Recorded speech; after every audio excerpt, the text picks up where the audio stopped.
Hello, everybody. Welcome back to Real Talk with Darius. Thank y'all for joining me. And I have two very special guests on a couple of friends of mine who have welcomed me to the YouTube creator space. I'm learning a lot of things from these guys, and we every time we get together, we really do have a ball of fun. We talk about everything, real news, real talk that's relevant, and we're just gonna have a lot of fun. So please help me welcome Miss Tracy Barkley from GenX Marks the Spot. How Hey you doing? everyone, I'm doing great, and it's always a pleasure to meet with you, Darius, and especially and also with this gentleman right down here. Always a whole lot of fun. Most definitely. Please help me also welcome Mr. Brian, the front porch conservative, and his lovely fedora. Good evening, everybody. How y'all doing out there in internet land? And thank you so much for being here with Darius and Tracy and me. And it's going to be a load of fun. Glad to have you guys here in the house. And let's get down to it. Let's just get down to the fun. Let's get down to the fun. I couldn't agree with you more. So, first of all, let's tell our audience how was y'all's holidays? Mine was good. I enjoyed it. It was wonderful time with the family. Great time of relaxation. How about you, Tracy? Same. We were fortunate enough to go to Florida this year, so a bit of a warmer holiday, but had a whole lot of fun. Just good, and a lot of hope for the future with New Year's and everything. All right, Mr. Brian. Yeah, for my part, mine was good. We had kind of a split Christmas in that my sister's children, now that they are married themselves and they have children of their own, they had to go. Well, I shouldn't say had to go. They went to the in-laws and the outlaws on Christmas Day, so that sort of left us seasoned citizens in the family to fend for ourselves. So I went up to my mom's, did some cooking. We had beef vegetable soup and cornbread, and then we got together the Saturday after Christmas at my oldest nephew's house for the gift exchange and everything else. And then we had another family tradition on New Year's Day where we got together and ate cooked cabbage and ham. Because and Tracy's going and you two are going to understand this better than anybody else. This is a Southern thing. Yeah. There's an old custom in the South. You got to eat cooked cabbage on New Year's Day. You ain't gonna make any money. Now, if you really want to take that custom out to the full length, you're supposed to cook a silver dollar in with the cabbage. Now we don't go that far in my family, but No. but Me neither.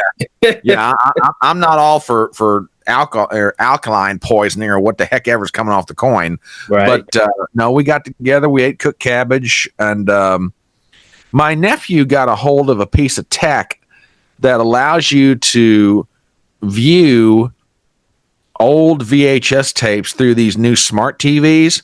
So my brother-in-law, my mom, and I, we've got videotapes laying around that go back 25, 30, 40 years. And we sat around on New Year's Day looking at images that were taking place in the early 1990s.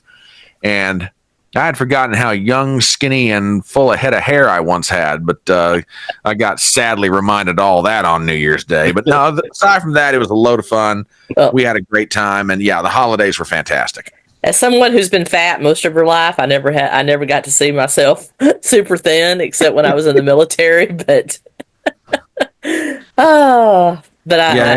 would be nice to be able to watch some of that stuff.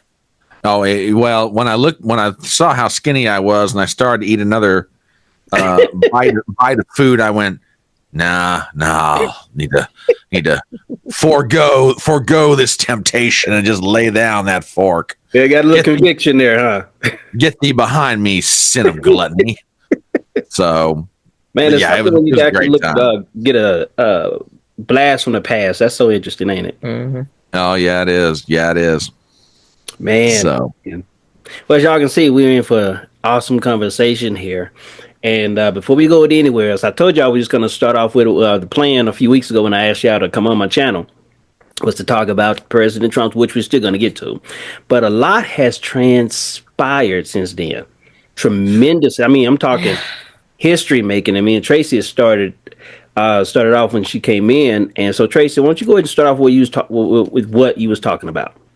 Well, I started out talking about the LA fires, and I've never been. I just figured it was, wind and their power lines not being underground as they should be, the fact they never clean their forest floors, all that good stuff, just normal everyday wildfires. But then I realized this is not typical wildfire season, and then they caught a lone, what appears to be a lone arsonist. We still don't know the whole story about that. Now that could be fake. I don't know. But after what happened in New Orleans and what happened in front of Trump Tower in Las Vegas, but I'm beginning to lean toward the fact it could be another domestic terrorist attack. Yeah. Brian? I can't disagree with her. I mean, there's video and it's out on Twitter and various other places where in downtown LA somewhere, the residents caught a guy holding a blowtorch in his hands. And they ran him down. They basically, kung fu karate chopped this dude right off his feet. And now, I'm not going to say they helped him meet Jesus sooner than he expected, but he probably saw the lights swirling around by the time they got done with him. But they've caught arsonists so far. And it was great to see the citizens taking some pride in their city. This was a citizen's arrest. First. It was citizens. Yeah. Oh, yeah. There were not a cop in sight. These citizens cornered him and beat him down. Oh, wow. Praise God. I'm not for vigilantism most of the time, but it was kind of nice to see. It's kind of like when they caught that abuser of children in the Bronx in that Puerto Rican neighborhood, and they beat him with an inch of his life in a parking lot. I was all for that, too. Similar vibes here. Hey. Well, and the thing is about this, I mean, now you got the fires from Pacific Palisades, and I don't know if you guys have been keeping up with Twitter this afternoon, but that stuff is starting to get into the neighborhood of Brentwood, which is heavy residential area. Mm-hmm. And I did get an alert earlier. I didn't have a chance to watch it or check it out, but I did see something else about something new. And I looked at the time stamp at the time I looked at it, and it said 8 minutes. I said, "What? Another one?" Mm-hmm. Yeah, that was 0% contained. They've gotten 2 of the fires contained, but that big one is still raging out of control because there's no water. Yeah. There's no, they're having to fly tanker trucks in, tanker planes in from all over the country and Canada. I have a lot of Canadians that I work for, and they're telling me that their tanker trucks are taking off from British Columbia and Alberta and flying down there to drop water on LA. That's insane. Yeah, and at the last count I had, and this was from CNN, this was about 3 a.m. this morning, between just 2 areas in and around Los Angeles is burned 35,000 acres, and only 11% of that's contained. Oh, Lord. Wow. 14 confirmed deaths right now. Yeah. Up to 14 now. Wow. Yeah. Confirmed deaths, and like I said, the fire in Pacific Palisades, according to the last reports I saw on Twitter, is now moving into the Brentwood area of Los Angeles. And that is, like I said, it's heavy residential area. And it's in Pacific Palisades includes certain areas of Malibu. I mean, you've got it burning along the Pacific Coast Highway. Yeah, I mean, this is just straight. Why don't they use the Pacific Ocean? Why can't they just throw? I don't know what the logistics of it, but can't they pump in water from the Pacific Ocean? Apparently, from what I understand, the Los Angeles officials don't want the salt water on it. They're afraid the salt water is going to hurt the vegetation. Well, do you want no vegetation? The fire's going to hurt the vegetation. Exactly. Right. The fire is destroying it. Trump even had there's a video came out, I think it was in 2018 when Trump was in office the first time, where they was in one of the forest areas. Newsom was standing to his right, and Trump was talking about what they could do to clean the floor, brush the floor of the forest, and why would they allow the waters, the water they wouldn't use to be actually drained into or let into or released into the Pacific Ocean rather than saving it for such a time as this, to prevent these type of issues from happening. Mm-hmm. And they're okay. I'm all for environmentalism, absolutely, but you have to have environmentalism with a purpose. Letting your state burn and record record number. It was not environmentalism. Hundreds of thousands of gallons of melted snowfall being pumped into the Pacific. Now, what do they think that's doing to the ecosystem of the Pacific Ocean? To inundate it with, if they're so environmental, they should know that pumping that much fresh water into a saltwater environment's not helping the algae out there and the plankton out there, which is in turn going to hurt the fish. And then on top of it, they're wasting all of that water. They're in a drought. Don't you want that water? Right. Don't you want that water? And they're doing it to save a tiny little fish called a svelte, which does nothing for anybody. Okay, if you want to save the svelte, excavate a few hundred of them from their natural habitat and put them in an aquarium and let them flourish, and then we can release them later. But you need that water. Like you do a lot of animals in the zoo. Yeah. Yeah. Yeah. Yeah. Brian, Darius, I mean, I know we're recording this right now for later on, but I just shot you over on Twitter a couple of different tweets showing the fire going into the Brentwood area. We're talking about an area of an additional 22,000 acres on top of the 35,000 that's burning right now. If this gets into Brentwood and cuts loose, downtown LA, it's going to be in downtown LA if they don't contain it. And Pacific Palisades, that's some heavy hitters. That's some big money actors, actresses, producers, politicians. Malibu's the same thing. Now, there are some like middle and working class people there that have inherited family homes. But when you get into Brentwood, that is pretty well middle class, upper middle class, area. And so you're getting into real, actual people. This is not that celebrities aren't people, but you're getting into the average citizen. Right. Yeah, and the thing that frustrates me, and I was talking about this on my channel this morning, Front Porch, the live stream I do on Saturdays, Front Porch Brunch, and the thing that makes me mad about this, Joe Biden the other day announces that the federal government is going to pick up the tab for 100% of all the cleanup costs and all the reclamation and everything else. Normally, it's like a 75-25 split between the feds and the state. Mm-hmm. Well, Newsom went to him and said, well, look, this is really bad. Can you up the percentage to could you do it to 90? Biden just said, oh, no, we'll up it to 100. And furthermore, we'll pay everything for the next 180 days. Okay. Now, and there's people in North Carolina still intense. Exactly. Yep. And here's my rant. And I'm not going to lie. I ranted this morning. I mean, I don't object to being compassionate. I'm as compassionate as anybody else. But basically, you're going to let California get away with contributing to the severity of this crisis and not force them to change any of the behavior that made this worse than what it should have been. I mean, are there going to be... Yeah, go ahead. Did you see the video of Biden mocking people for making fun of the fact that calling attention to the fact there was no water? Oh, yeah. Yeah. I didn't see it. I think I heard something about that.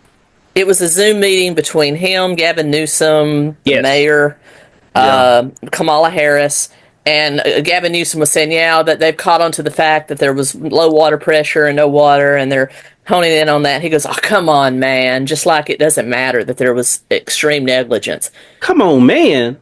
Yeah. Yeah, that's what he said. Yeah. That is what he said. Head, man.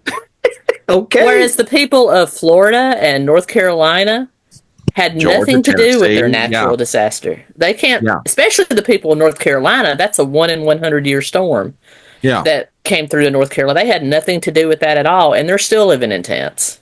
Yeah, I did a little short video on on this one I did on TikTok. My plan is to do a video on it. We'll see about it later, but that's one of the things that I had talked about as well.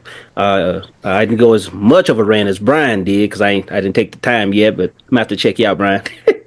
But I was asking that question. I was like, how in the world we just sent some more money over to Ukraine, by the way. Y'all know that, 500 million.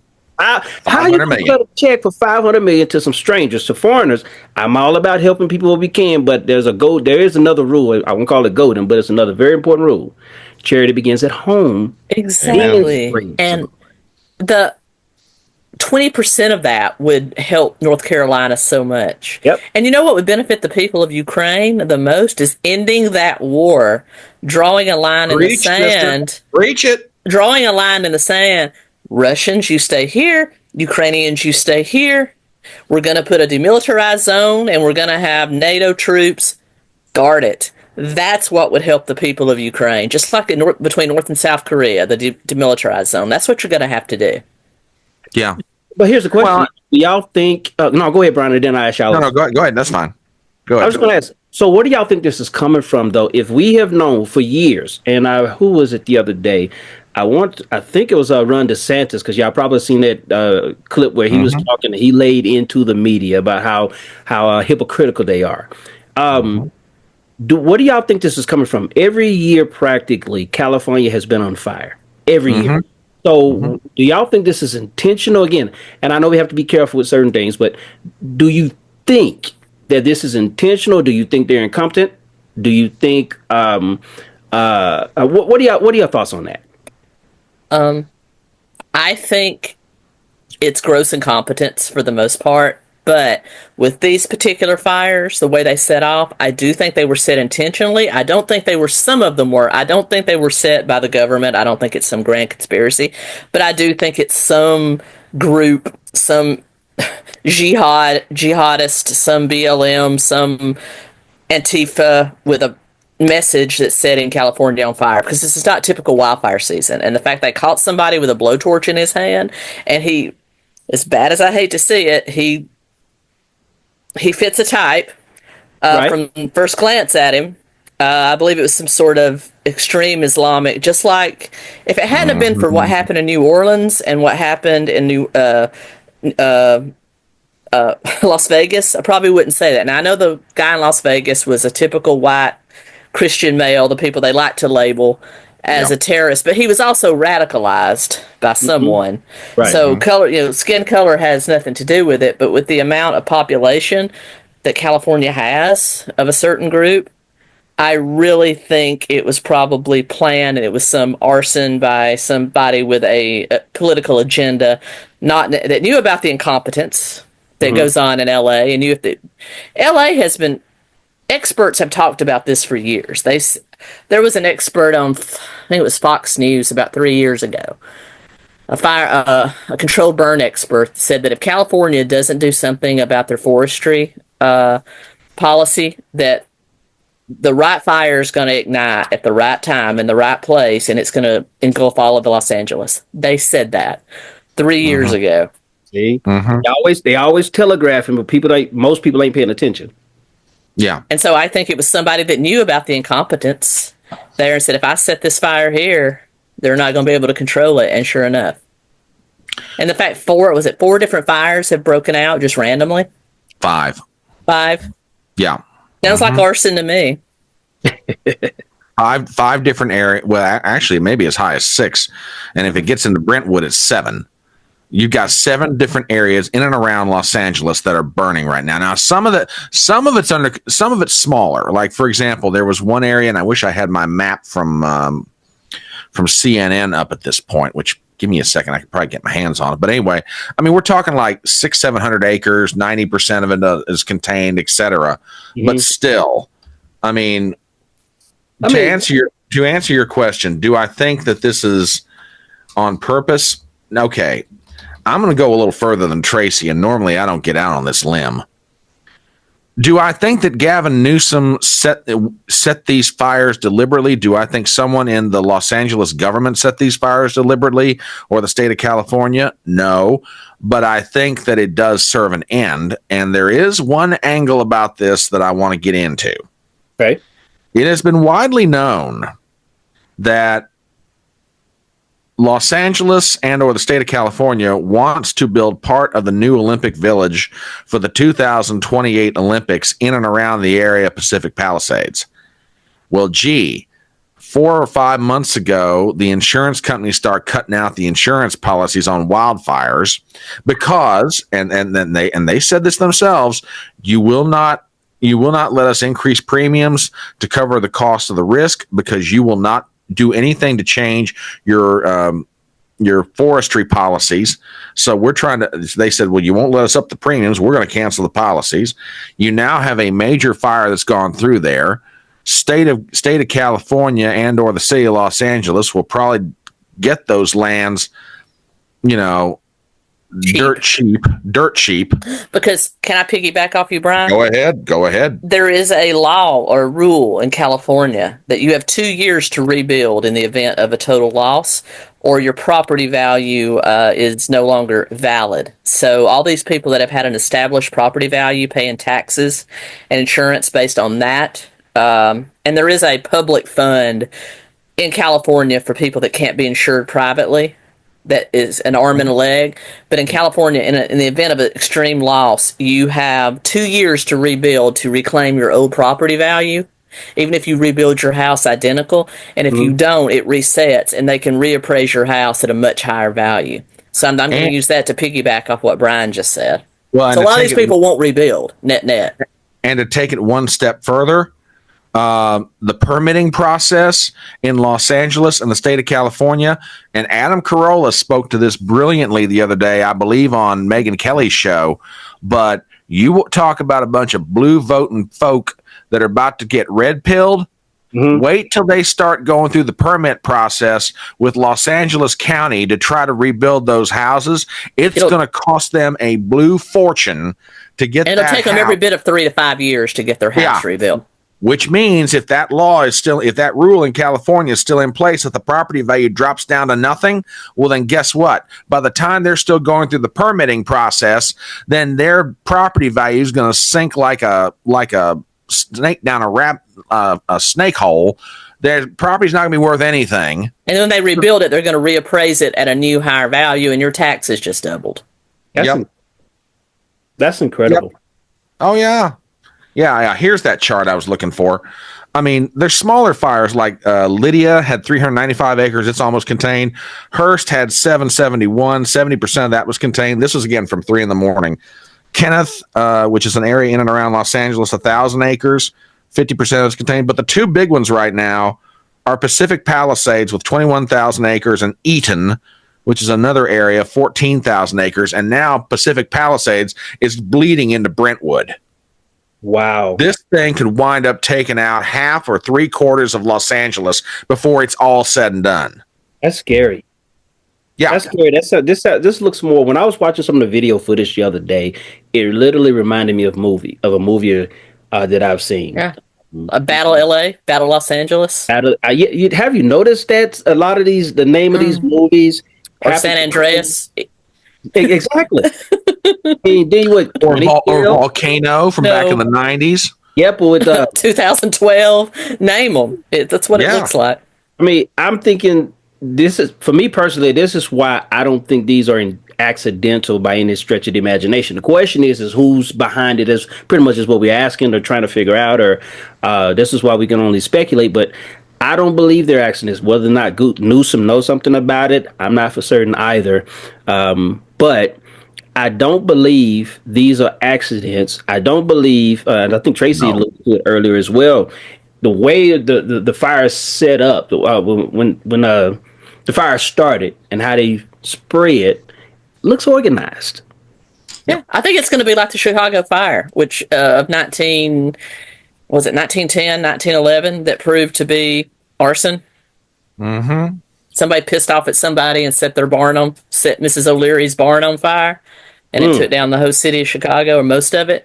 I believe it's going to be somebody with an agenda, whether it's personal revenge or, Islamist jihadists coming after us, or, Antifa anarchists coming after us. It's going to be something. I'm not saying that the government had anything to do with it, but the government's going to benefit off of it. They're going to snap at that. They're going to snap at, it's just like they say, never ignore a good catastrophe or a good. Never let a crisis go to waste. They're going to snap, just like they did in Maui. They're going to snap up that land for next to nothing and use it for whatever the hell they want to use it for. See, on my Twitter feed, I brought that up. I saw someone else actually brought that idea up too. You got Maui. I think one of y'all mentioned earlier North Carolina. We still haven't. Ohio is still reeling from what happened with the chemical spill. East Palestine from 2 or 3 years ago. And the Baltimore Bridge still hasn't been rebuilt. You see all these stories, how they kind of get pushed to the wayside after a little while. People ain't focused on it anymore. We don't know any details about any how things got fixed or things were corrected. Or they're going to come along and offer these people, an offer on their land, they're going to be desperate and they're going to take it. I maybe in North Carolina they're going after the mineral deposits that are there and that in the mountains. Watch the movie Chinatown, and if you want to figure out what's happening in Los Angeles, watch the movie Chinatown. Legendary film. Jack Nicholson, Faye Dunaway, directed by the legendary John Huston. I think it was like 1974. It was basically a story of how a group of individuals got together, conspired to withhold water to drop the property value in LA so developers could come along, snatch it up cheap. You know, history may not repeat, but it sure does rhyme. Yeah. There could be a mining company just waiting to get in North Carolina. There could be, like you said, real estate developers that want to build that Olympic Stadium along in Pacific Palisades, or build like really cheap condos along the Pacific Coast Highway and sell them for 10 times what they're worth. Yeah. There could be any number of things that'll profit from it. Yep. That's insane. And real quick, have y'all heard anything about the potentiality of, or I don't know if this is actually going into the story that Brian brought up. Y'all know anything about smart cities? I've heard of that, where everything is at your fingertips all the time, and you will live in the pod, and you will eat the bugs, and you will be happy. Mm-hmm. Yes. Now, I've heard of the concept. I don't know if it's going to happen here or not, but I'll tell you one thing.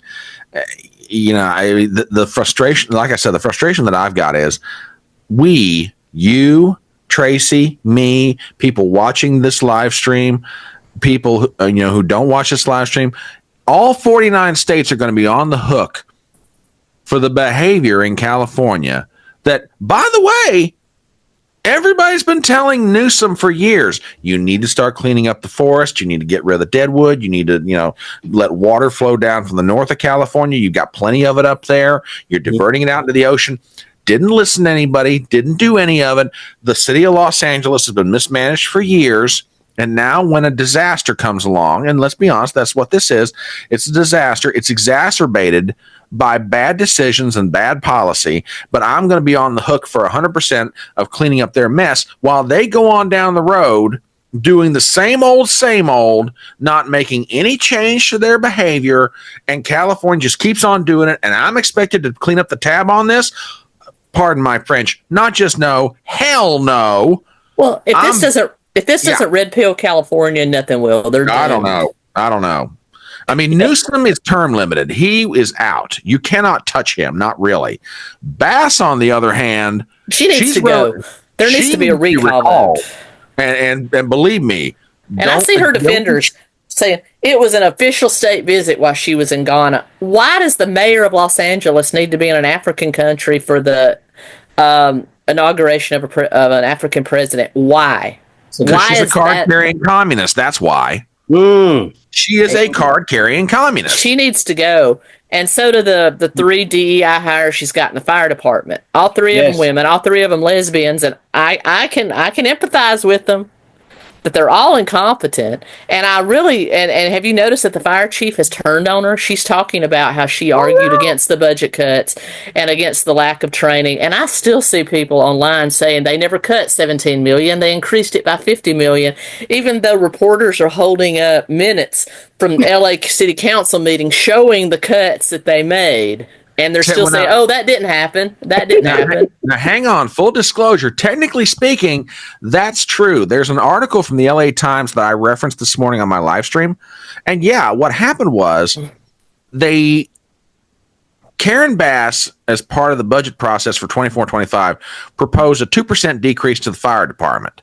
But there was also, after the fact, negotiated in a salary increase spread out over the next 5 years.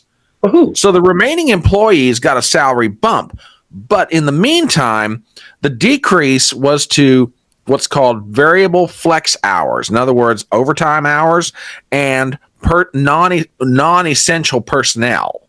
Okay? So basically they cut hours. They cut hours and training time. And they cut hours, training time, etc. And there is a memo that was prepared by the fire chief. It's a very detailed memo explaining what all these cuts would cause. And at the end, the conclusion was, look, you're forcing us to take the remaining staff we've got have them doing all this administrative stuff. We can't focus on fire prevention. We can't focus on all the other essentials that we're doing. And we are trying to deliver a quality service here, and you're not helping us be able to do it.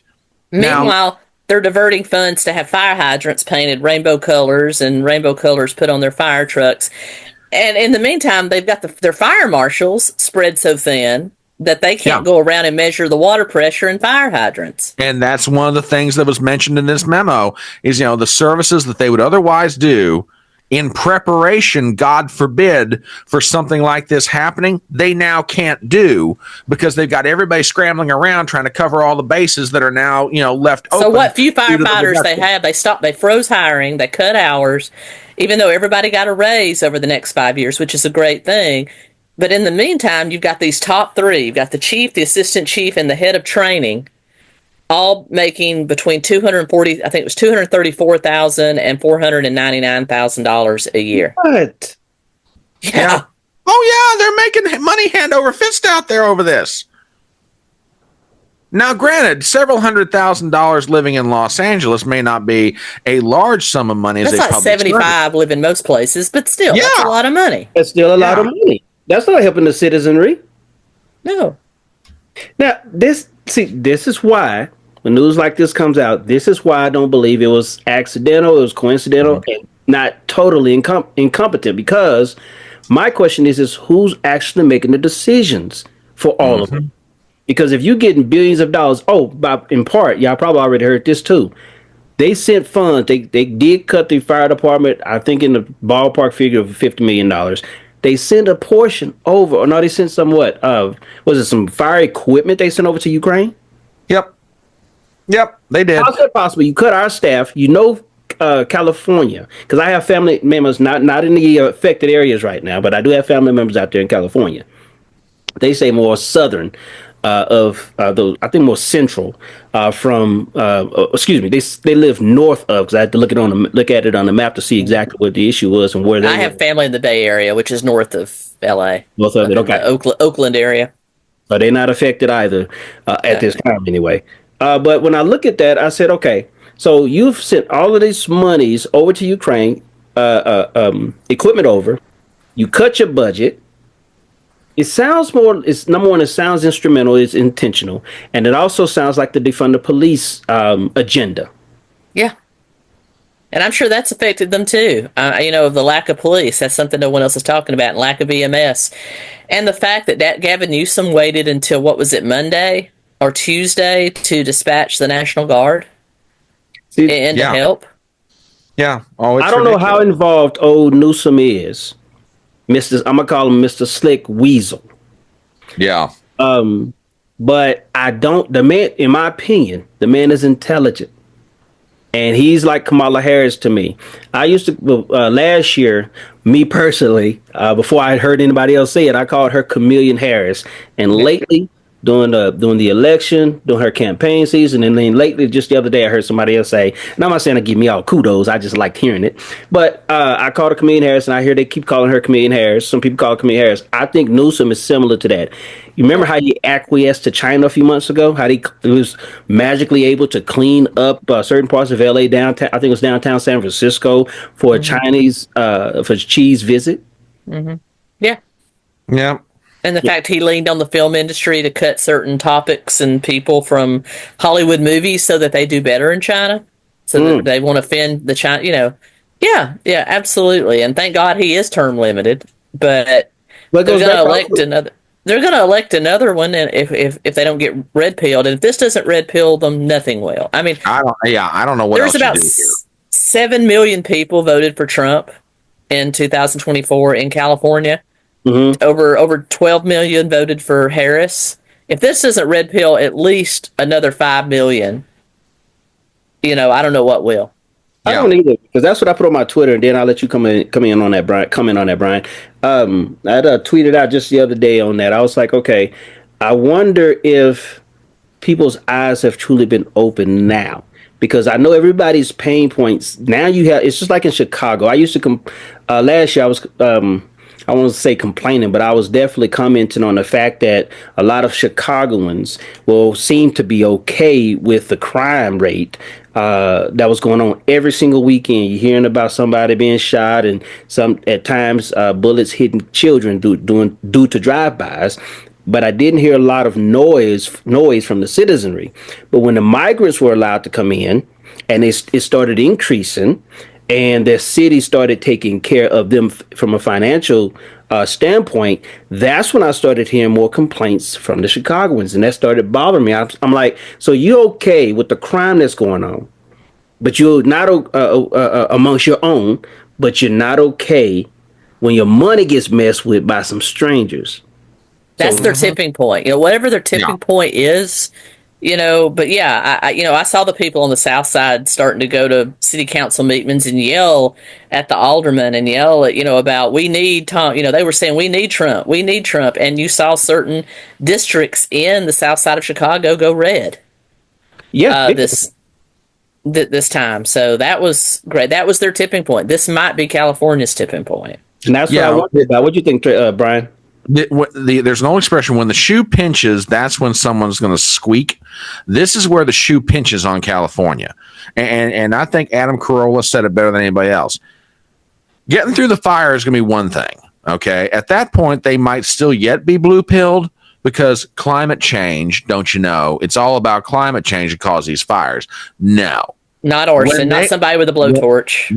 but when they go to try to rebuild these houses, when they go through the permitting process that it will take to do this, and they realize the kind of government they voted for, then at that point, it's going to be like, what in the heck did I do? I mean, I think that this might be the tipping point. I mean, and God forbid that it took a fire of, and I said still taking a fire of this magnitude to do it. But this might be it. I would not be shocked at all in the coming weeks if there is not a recall petition circulated on Karen Bass. There needs to be. Serious. There should be. And the entire leadership of the fire department needs to be fired. Yeah, all of them. I think the fire chief is just coming out right now to save her own ass. I agree with you. I agree with you completely. Now, to her credit, and like I said, I showed the video this morning. She was protesting, and furthermore, Bass, about 3 or 4 days before this fire broke out, was asking for another reduction of $55 million in the fire department. What? You heard me. A matter of fact, I will send you the link. I found it on UK Daily Mail's website. She was asking for another reduction of $55 million to the Los Angeles department's budget. That's crazy. About 2 days before the fires broke out. They're going to have Dodge Caravans with garden hoses in them if they keep cutting. No, it's worse than that. There are videos in Los Angeles of firefighters pouring water into women's purses, carrying them to a wall. No, I'm serious. Carrying them to a wall and throwing the water from the woman's purse on the fire because they don't have the hoses on the trucks. Oh my God. They don't have the sufficient tools that they need to put this thing out. And in certain areas, there's no water pressure and no water. Yeah. In the United States. Yeah. This sounds Dude, more we're like a talking third world in California. Exactly. Exactly what I was. Supposedly the world's 8th largest economy. Yeah. That's what they like to rub in everybody else's faces, that we could be independent because we're the world's 8th largest economy. Well, you sure don't act like it. Yeah, I'm telling you. Y'all want that kind of trouble? Go ahead. Man, that's insane. We do sound like a third world world country. Yeah. It's madness. It is madness. It's the most insane thing I've ever heard of. It's obvious that with everything else Joe Biden has done just to give the American people the middle finger because his party forced him out and then his VP lost her election decisively. It goes to stance that this is another thing he's doing to give the American people the middle finger by saying they'll cover 100% of California because he knows that's his people. He knows that's the people that will vote for his party no matter what. And he's doing this to give the rest of the country the middle finger. Yeah, It's like he's done with everything else he's doing. Exactly. Yep. That's one of the things that really has bothered me too. On one side, I'm very glad he's doing this. Just like Kamala Harris last year, they really started showing themselves. I like it that they're at least telling people basically to our faces, this is what their stance, this is their position, this is exactly what they think about us. I'm really glad from that particular standpoint because you have a lot of people who didn't believe people like us who was trying to sound the alarm. Not in the sense of being per se alarmist or fear mongers. We were just trying to help make people aware, be alert of what's really going on. If the And emperor has no clothes. exactly, exactly. And so that's what I think is, y'all was talking about a tipping point earlier. I think that's one of the biggest things that over the last 2 years, but especially over the last year, really. I think with everything, if Trump does a halfway decent job for his term, I think with everything else that's happened, we're going to see America swing red right for the next 2 election cycles easily. If all Trump has to do is a decent job. I guarantee if you look at Trump's first term, for those of us who did pay attention, and you look at what's about to happen now, I mean, let's think about it like this. What have y'all noticed that's been happening since Trump won on January 6th? Trying to create chaos. I mean November, but what has happened, since then? Well, the media is swinging back toward the middle a little bit. There's been a concerted effort by external powers that be to create chaos. And you see a lot of politicians also swing back toward the middle. That's what I've noticed. Now, Darius, you've probably got a keener eye than I have, but that's what I've noticed. That's some of it. No, you're right. That's some of it. Some of it I missed. Some of that I missed, but you're correct, Brian. You also have world leaders who are now cozying up to Donald Trump like they've never before. I mean, Justin Trudeau is coming down to see Daddy, and Daddy not having none of it this time. And then when Daddy trolled him too much, he stepped down. Yeah. Then you've got tech giants like Zuckerberg and others who are like, well, maybe it's time we modify our content policies, because we believe in free speech here at Facebook. Which, right. outside of the fact he actually said on Joe Rogan they suppressed the Hunter Biden laptop story. Yep. Now it's just obvious how much they were supplanting. It's just obvious, and if people don't pay attention. So all these tech bros are swinging back toward Trump. I think Trump's going to have a stellar term. I really do. Yeah, you've got the Prime Minister of Greenland saying that we're not satisfied with the status quo. We want to talk with Trump. My God. When did that come out? I missed that. Yesterday. Yeah, he said, look, we don't want to be part of Denmark. Maybe not necessarily part of the United States. We want to determine ourselves. But yeah, he's like, I'm willing to sit down and talk with Trump. Let's see what he wants to say. I bet they become an independent country with heavy ties to the United States. I'm willing to bet. And you know what? If we get access to their, precious metals and special minerals, that to me is worth the relationship right there. Because that's one of the biggest reasons Trump wants to get his hands into Greenland. Yeah, well, it's going to benefit us, and it's also going to turn them into the Abu Dhabi of Europe. You know how much money is going to flow in there? Man. Yeah. I mean, Trump.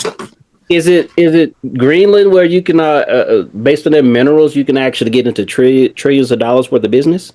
Is that possibly correct? Now, I don't know how much they've got in the way of precious minerals up there, but the Chinese, I won't say the Chinese have got the market cornered, but they've got their mitts into Africa. They've got their mitts in the Middle East, places that we need to get into. We can't because the Chinese are already there. Well, if we can get into Greenland, that kind of levels up the playing field. So the fact it gives us a staging area if something pops off in Europe. Yep. Yeah, I mean, we've already got 2 military bases on Greenland's shores anyway. Right. Not that I'm saying I want to move a whole lot of military hardware up there, but I mean, Tracy, your point is valid. Or Asia. That's a good staging place to Asia. Yeah, because if you look at the size of Greenland, that thing wraps around almost the Arctic Circle. If we got to go do something, as opposed to flying all the way around the world, we can go over the top of it and do something. I mean, we have a staging area in Alaska too, but to have one on either side, that would be great. Exactly, that'd be fantastic. So y'all are y'all just help make make Trump's point. Yeah, well, but the point is commonsensical, and that's the thing about a second Donald Trump term. It's now the American people are like, okay, you gaslit us for 4 years. I mean, you told us, it's raining, and the reality is you were urinating down my back. Okay, I now realize what you were doing. Let's see what Trump's got to say, because now the American people are like, I remember it under this guy. This guy did things better. I mean, it's amazing to me. We have reached the point as an American people that basic competency in government makes you almost like George Washington. Wow. Okay. Well, I mean, think about it. He's going back to what the American presidents have done. I think it ended with Bush Jr. or Bush III. It ended with him, but presidents thought, maybe even Bill Clinton, but presidents thought expansionary. They thought big. They wanted to increase the United States. Mm-hmm. In some ways, colonization is a good thing. Keyword. Depending on how you do it. You do it. Why is South Africa so far ahead of the rest of Africa? Because of European influence. Why is India so far ahead of so many other countries in the Middle East? European influence. British in particular, yeah. Yeah. I mean, it's good. It's good. I am so glad Darius is a citizen of the United States here speaking on the internet and is a friend of mine, instead of over in Africa as part of a tribe that was never colonized. You know, as bad as that sounds. And I'm not saying that slavery was okay. It's not what I'm saying. Yeah. But sometimes, especially if we look at today's modern time, my family, I come from a Celtic Scottish background. My people were slaves too, but if it wasn't for my people going through that, my family would not be in the greatest country in the world right now. So I am grateful for that. Amen, sister. Amen. Brian, you have some more thoughts on that too?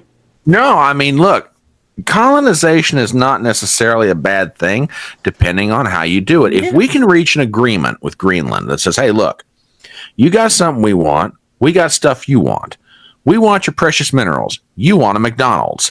Can we not make this thing work? I mean, seriously, people. You want air conditioning. You want everybody to have a car. We can work this out. Yeah, I mean, you want space heaters. Let's be honest. It's kind of cold where you're at. Daggone it. Let's work maybe air conditioning. You want central heat. We can work it out. You want central heating. We want precious minerals. Can we work a deal here? And that's just it. Common sense is what Donald Trump, is going to go for. And at he's got nothing left to lose. Right. That's what it scares Democrats to death. There ain't nothing left for him to lose on almost any front. So now, all he's got to do is make sure he's got Republican majorities in the House and Senate in 2 years. And after that, it's game on, baby. Yeah. So it's Brian, game on. You can answer this too, Tracy. Brian, so you do think his second term is going to be gangbuster?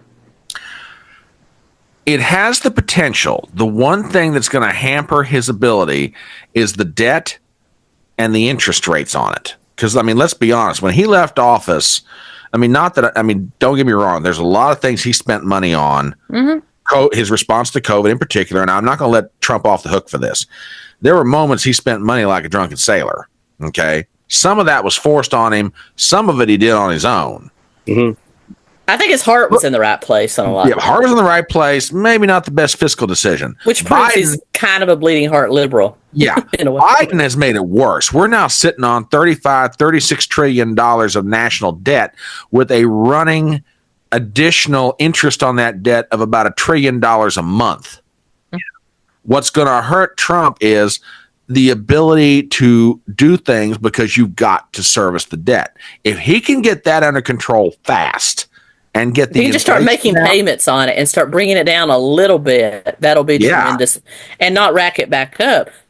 And I think if Doge is allowed to do what it's supposed to do and cuts a lot of waste, that's going to save trillions right there. Yeah, exactly. I have friends in the government that tell me that the waste is just like, we're talking like $6 for a roll of toilet paper kind of waste. No, geez. And there's no reason that we should be paying those kinds of prices just for those things. Yeah. Tons of real estate sitting there with nobody using them. That's why he's trying to bring people back into work. Laying off people that are just sitting there playing games all day instead of working. As bad as that sounds. But there's lots of ways that we can cut waste. Yeah. And whole buildings sitting empty. Then you've got the FBI that wants a new $5 billion headquarters somewhere out in D.C. And I'm thinking to myself, well, why don't we just get rid of the FBI? We wouldn't even need to spend the $5 billion. How about that? Yeah, I think the states have law enforcement, pretty well intact. Maybe you do some sort of Department of Justice security force that investigates federal crimes, but U.S. Park Service, U.S. Forestry Service, they can investigate crimes that happen on public lands. Yeah. They don't need an FBI coming in. You can have investigators that work for them. They do have investigators that work for them. Mm-hmm. And outside of that, state police can handle most crimes. Yep. That's good. Yeah. You can have a small federal prosecutor's office, sure. But to answer your question specifically, do I think that it could be a gangbuster second term? The potential is there if Trump can get some things rolling fast. And some of that is going to run afoul of the current Congress, which, is almost ironic. Well, they're all Republicans. Yeah, they might be Republicans. They ain't Trump Republicans. That's right. The difference. That's the big difference. That's a big difference. So but remains to be seen, but I think the possibilities are there. But you're also seeing kind of a MAGA movement break out among Democrats, too. John Fetterman, yeah. And he is not the only Democrat that stepped to Trump's side on a lot of things. I think you're going to see a lot of Democrats that are now have constituents in districts and states that swung to the right that realize, oh, shit, if I don't help Trump out on some of these America First policies, I'm not going to be reelected. Yeah. Oh, yeah, I agree with you. I agree completely.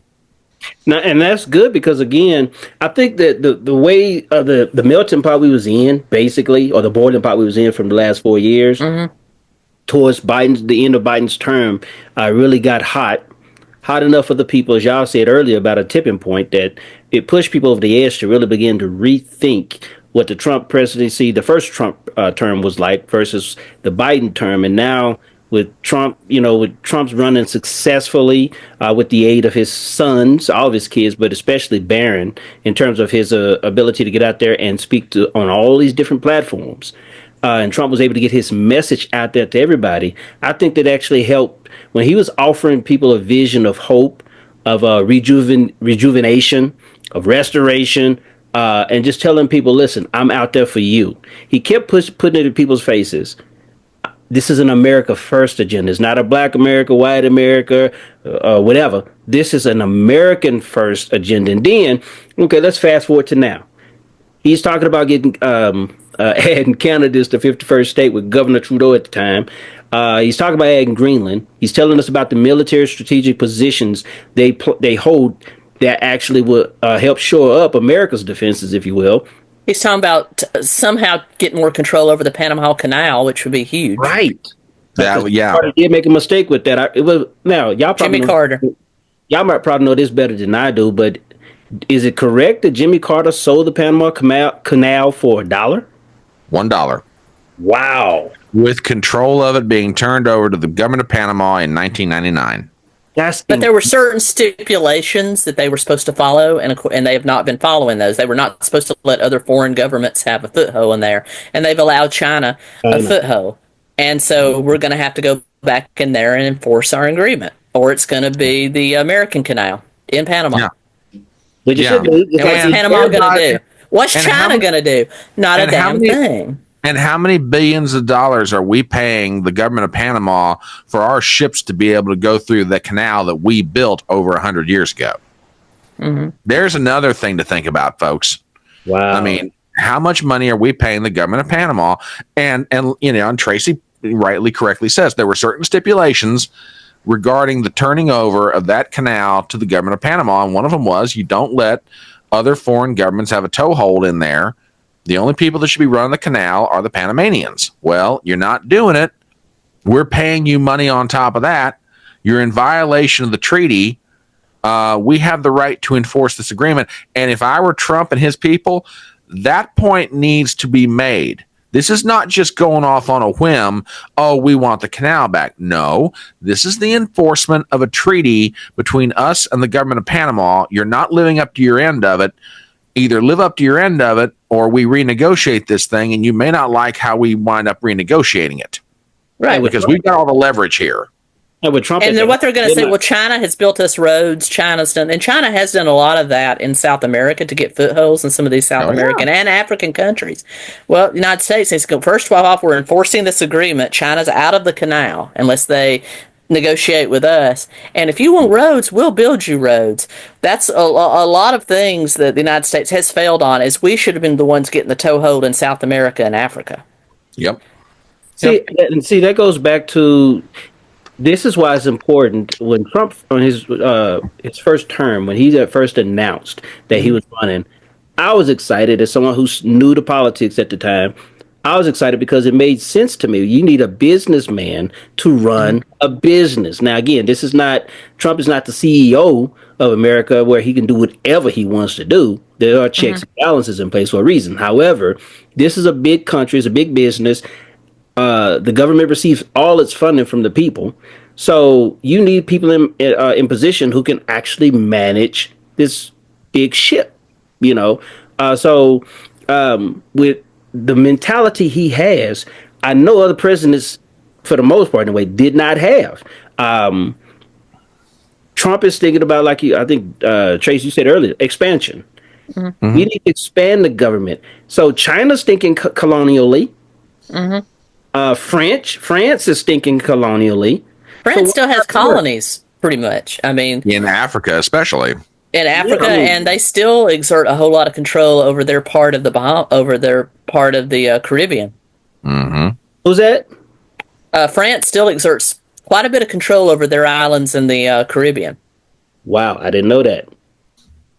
Yep. Oh, That yeah. that is no bueno. That's no bueno. So let me ask That's y'all no this. bueno at all. What do y'all think about Donald Trump's picks? Who do you think are his most consequential picks for his next administration? Tom Homan, for sure. Yeah, he's a beast.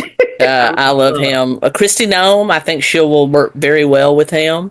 I don't, the whole shooting of the dog. Having grown up on a farm, I don't like the way she bragged about it. It made her sound like a sociopath, because that's not something you brag about. That's just No. a hard part of farm life that sometimes happens, and you have to do it, and you cry about it, and you move on. I think that was totally wrong. And then, of course, Kash Patel. I think Kash Patel is going to declassify so much stuff, it's going to make our heads spin. That's another beast. Oh, absolutely. Absolutely. For me, I'm going to argue RFK Jr., Oh, yeah.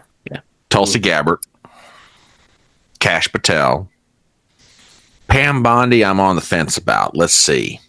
Why is that I about? think she was a good compromise. Why? Why do y'all say that? I'm saying she's been an effective attorney general for Florida. I don't know how much of a fire breather she is. And frankly, after Merrick Garland's time in there and Eric Holder back during the days of Obama, I want somebody who's got the same kind of fire that Kash Patel has to clean out the FBI. I want somebody, to me, give me Ken Paxton of Texas as the attorney general of the United States. I would much rather have a MAGA fire breather, but I think her being a DeSantis Republican, I can see that. is a way. I think she'll get shit done, because DeSantis gets shit done. He may not always agree with Trump, but he gets shit done, and he does it for the right reasons. I think it's kind of like Thomas Massey. Thomas Massey's always butting heads with Trump, but I think Thomas Massey does the right thing in a lot of ways.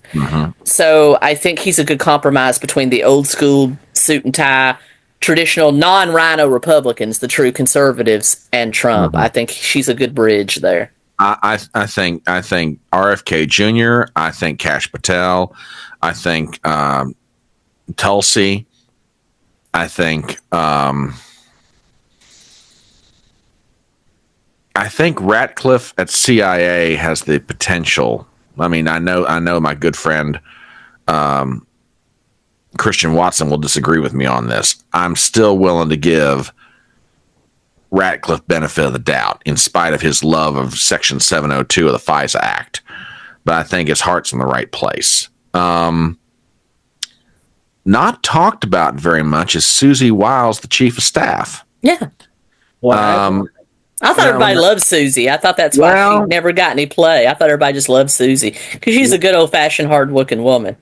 Yeah, she some people argue she's got ties to all the wrong industries by way of her lobbying connections, but the thing that I think that could be most consequential, one thing Trump needs is order in his organization. And Susie Wiles, by reputation, is no nonsense. It's like, look, people, you're not going to go leaking around here.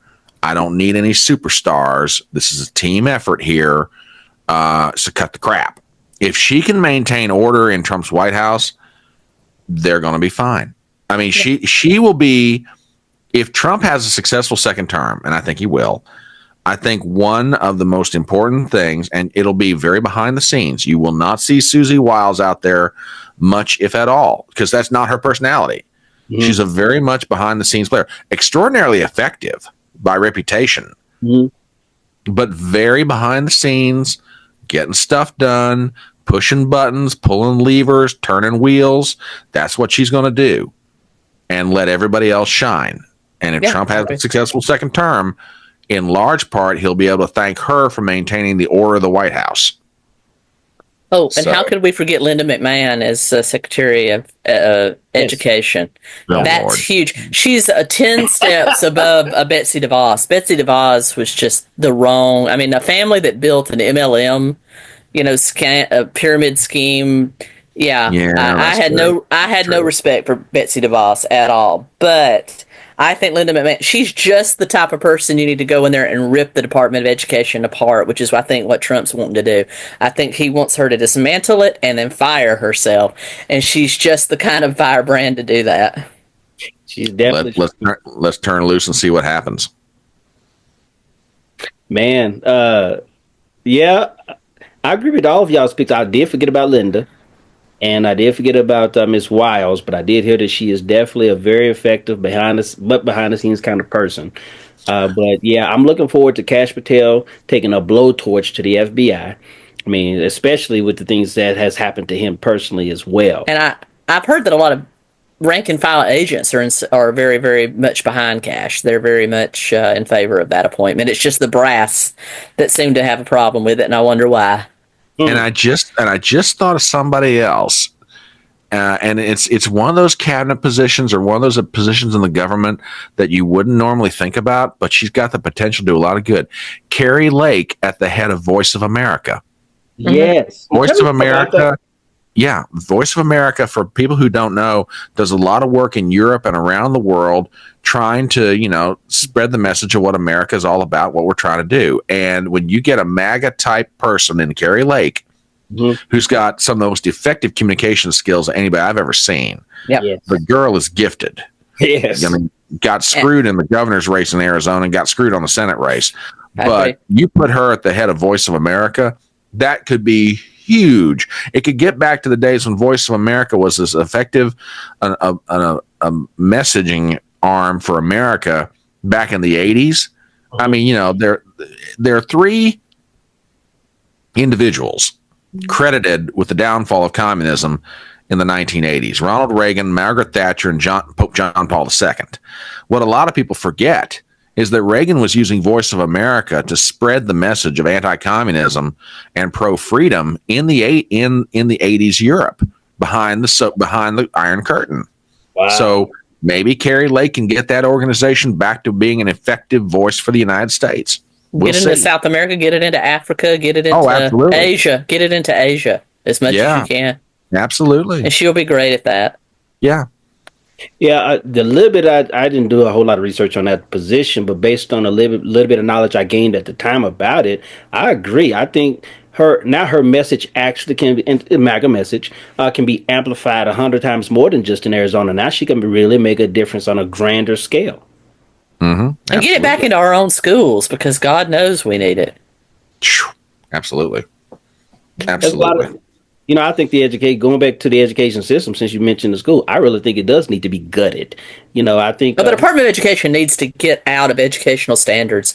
They can, if you want grants and Pell Grants and things like that, that can be officiated by the Government Accounting Office or in a much more scaled down Department of Education. But education should not be dictating educational standards, curriculum, anything like that, because No. you see what happens. They force a certain agenda.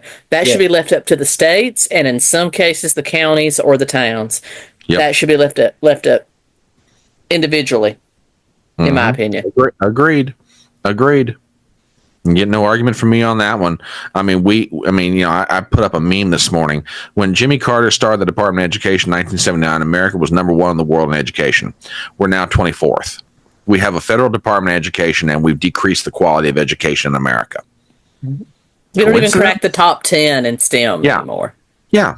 I always wondered about that. When I would hear, I think Trump said it, mentioned it a few times in his first term when he talked about how America has fallen behind significantly, especially behind China in terms of our IQs, or I forget the exact terminology, but y'all understand what I'm saying about our education system. I mean, we're supposed to be the greatest and most powerful country in the world, and yet we're falling behind in significant categories. Yeah, absolutely. Which brings up this whole thing about, legal immigration, which I think is still a net positive for the United States. But if we don't have the homegrown geniuses here to do what we need to do, that's going to take a generation or more to correct. Yeah. We might have to import a few of those geniuses like Elon Musk.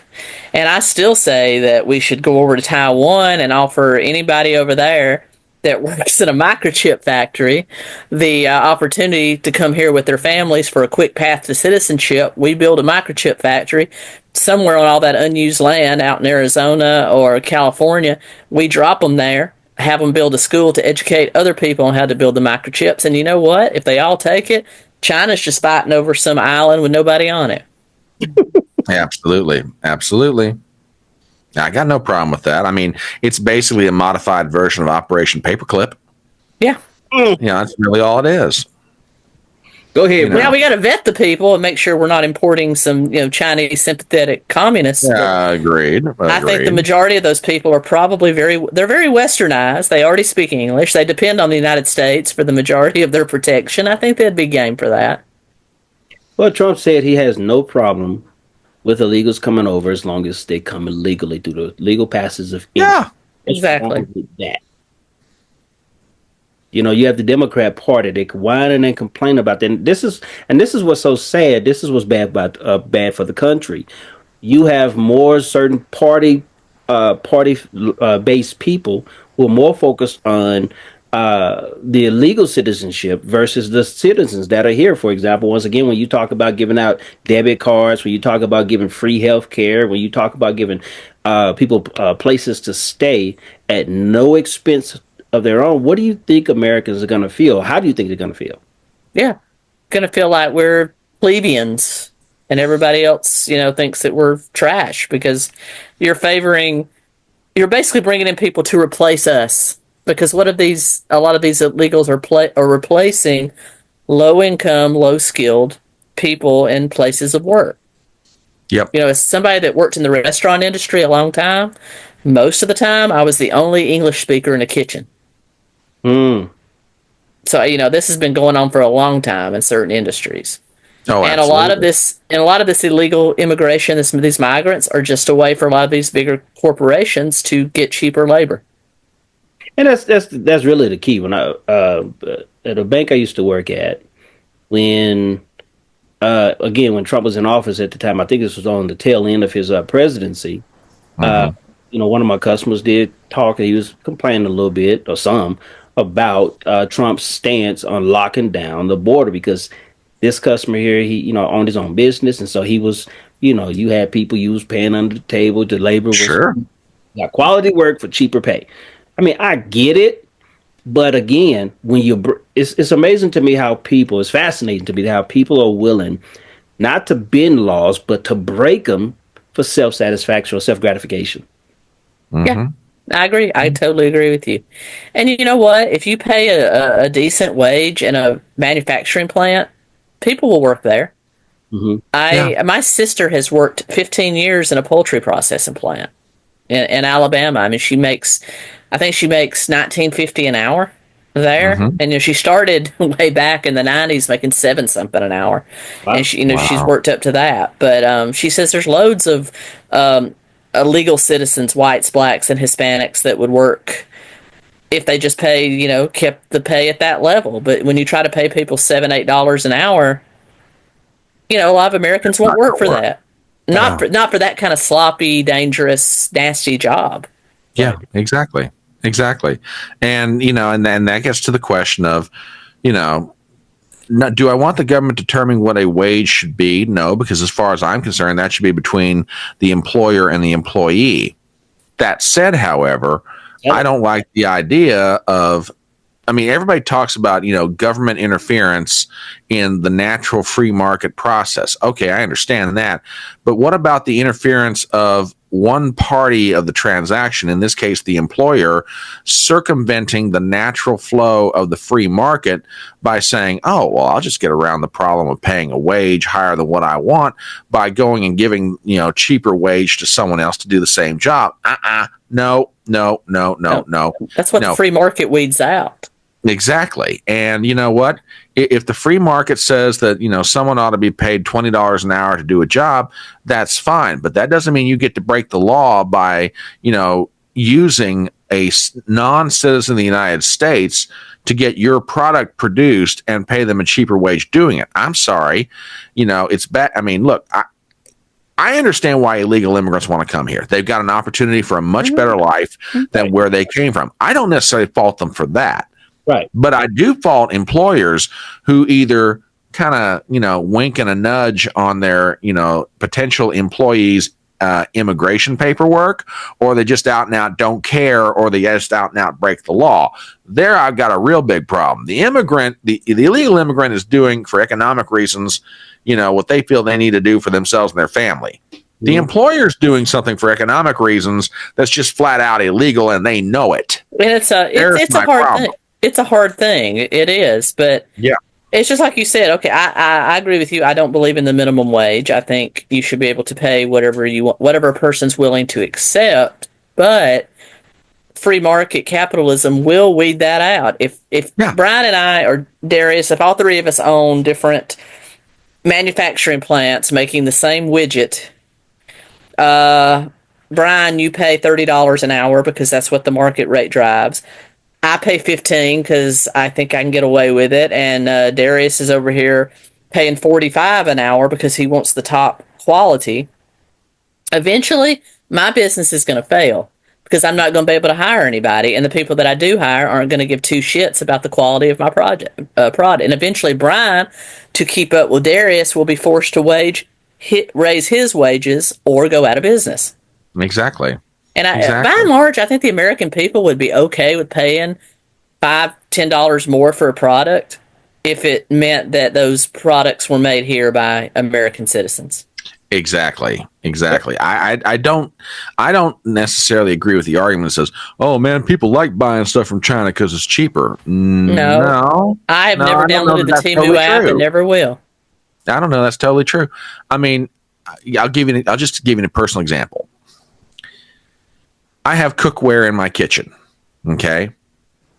I usually buy Anchor Hocking. Well, there's two reasons. Number one, everybody else in my family uses Pyrex, and I want to know what's mine when I come home from the family dinner. So if I'm the only one using Anchor Hocking, then I'll know it's mine. So there's one is a slightly neurotic reason, but the other is a patriotic reason. Anchor Hocking is an American-made product. All their stuff is made in the United States. And I'm a Corningware person. Yeah. And you know what? Call me silly and old-fashioned if you want to. But, if I see that something's made in the USA, heck yeah, I'll buy it. Might cost me a few dollars more. I don't care. It's still my country and my citizens that are making this product in my country. I'll pay the few extra dollars for it if I have to. That's fine. So y'all saying that do you believe that patriotism is coming back to the country? I think so. I think there is a renewed sense of optimism.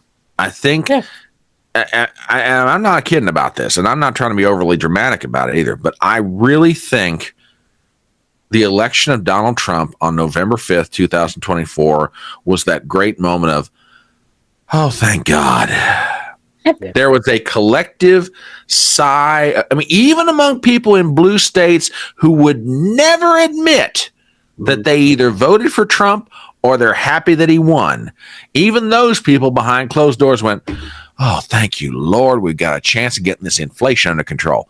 Thank you, Lord. We got a chance to," whatever it may be on their list of grievances. But America just kind of breathed a collective sigh of, And have you noticed, you can look at the popular culture, NFL, college football, all kinds of sports. They're doing the Trump dance when they do when they get a touchdown or do anything. I saw a Starbucks commercial that was playing YMCA, and they showed a red cup. Now, I'm not saying if that's subliminally they've gone MAGA, but they did get rid of all their DEI stuff, and I noticed they took down all their rainbow flags and stuff out of their coffee shops. God bless Robbie Starbuck. Yeah, and then today, actually, I saw a Toyota commercial. Now, I know that's a Japanese company, but I saw a Toyota commercial, and it was all geared toward American made, how their cars, so many of their cars are made here, their factories in the United States, and how it means something for it to be made in the USA. That's a Japanese company. Wow. That's awesome. I agree with y'all. You know, one of my favorite UFC fighters is John Jones. I don't know if y'all know who he is. I've heard of him. I don't think I know that much about him beyond the name. Okay. Yeah, he's declared, at least by Dana White, the owner of the UFC, he's declared him as the best UFC fighter in history. But anyway, after his fight, I think it was in September or October. Well, no, I think it was November. Donald Trump was in attendance. Donald Trump does it. This was in Madison Square Garden. Oh, I think I remember this. Yeah. He did the Donald Trump dance. Trump just lapped it up, and he even presented his belt. He won the championship, the heavyweight championship, so he presented his belt to Trump. He got it back, but he presented it to Trump, showing him honor, and they talked a little bit. You know how Trump is. He's very, very cordial to everybody, pretty much. But anyway, I mean, unless you tick him off.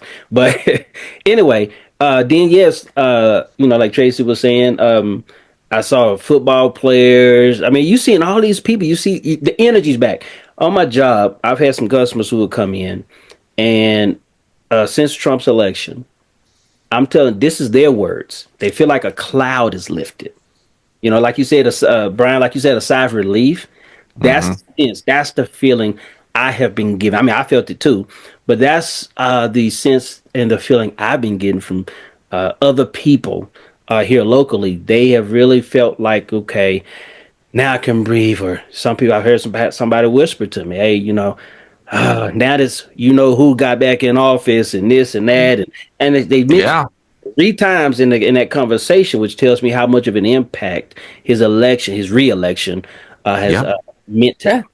As I said, we spent holidays in Florida. I know Florida is like a hard red state, but I noticed, like, when we would go to the grocery store, when we would go, we went through a Burger King drive-thru, and the young lady working in the drive-thru just, Merry Christmas, just threw her hand up and just, Merry Christmas. And just, I've never seen that before. I've never seen such joy. I don't know if it's the Trump effect or people just, like you said, have filled,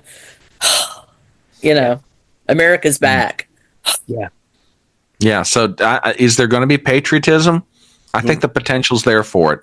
I really do. Increased patriotism, fueled in part by optimism about the future. Man, no, I agree wholeheartedly. I mean, you can just sense it. I got about 2 or 3 more questions for y'all, because I know we're getting ready to knock on an hour and a half.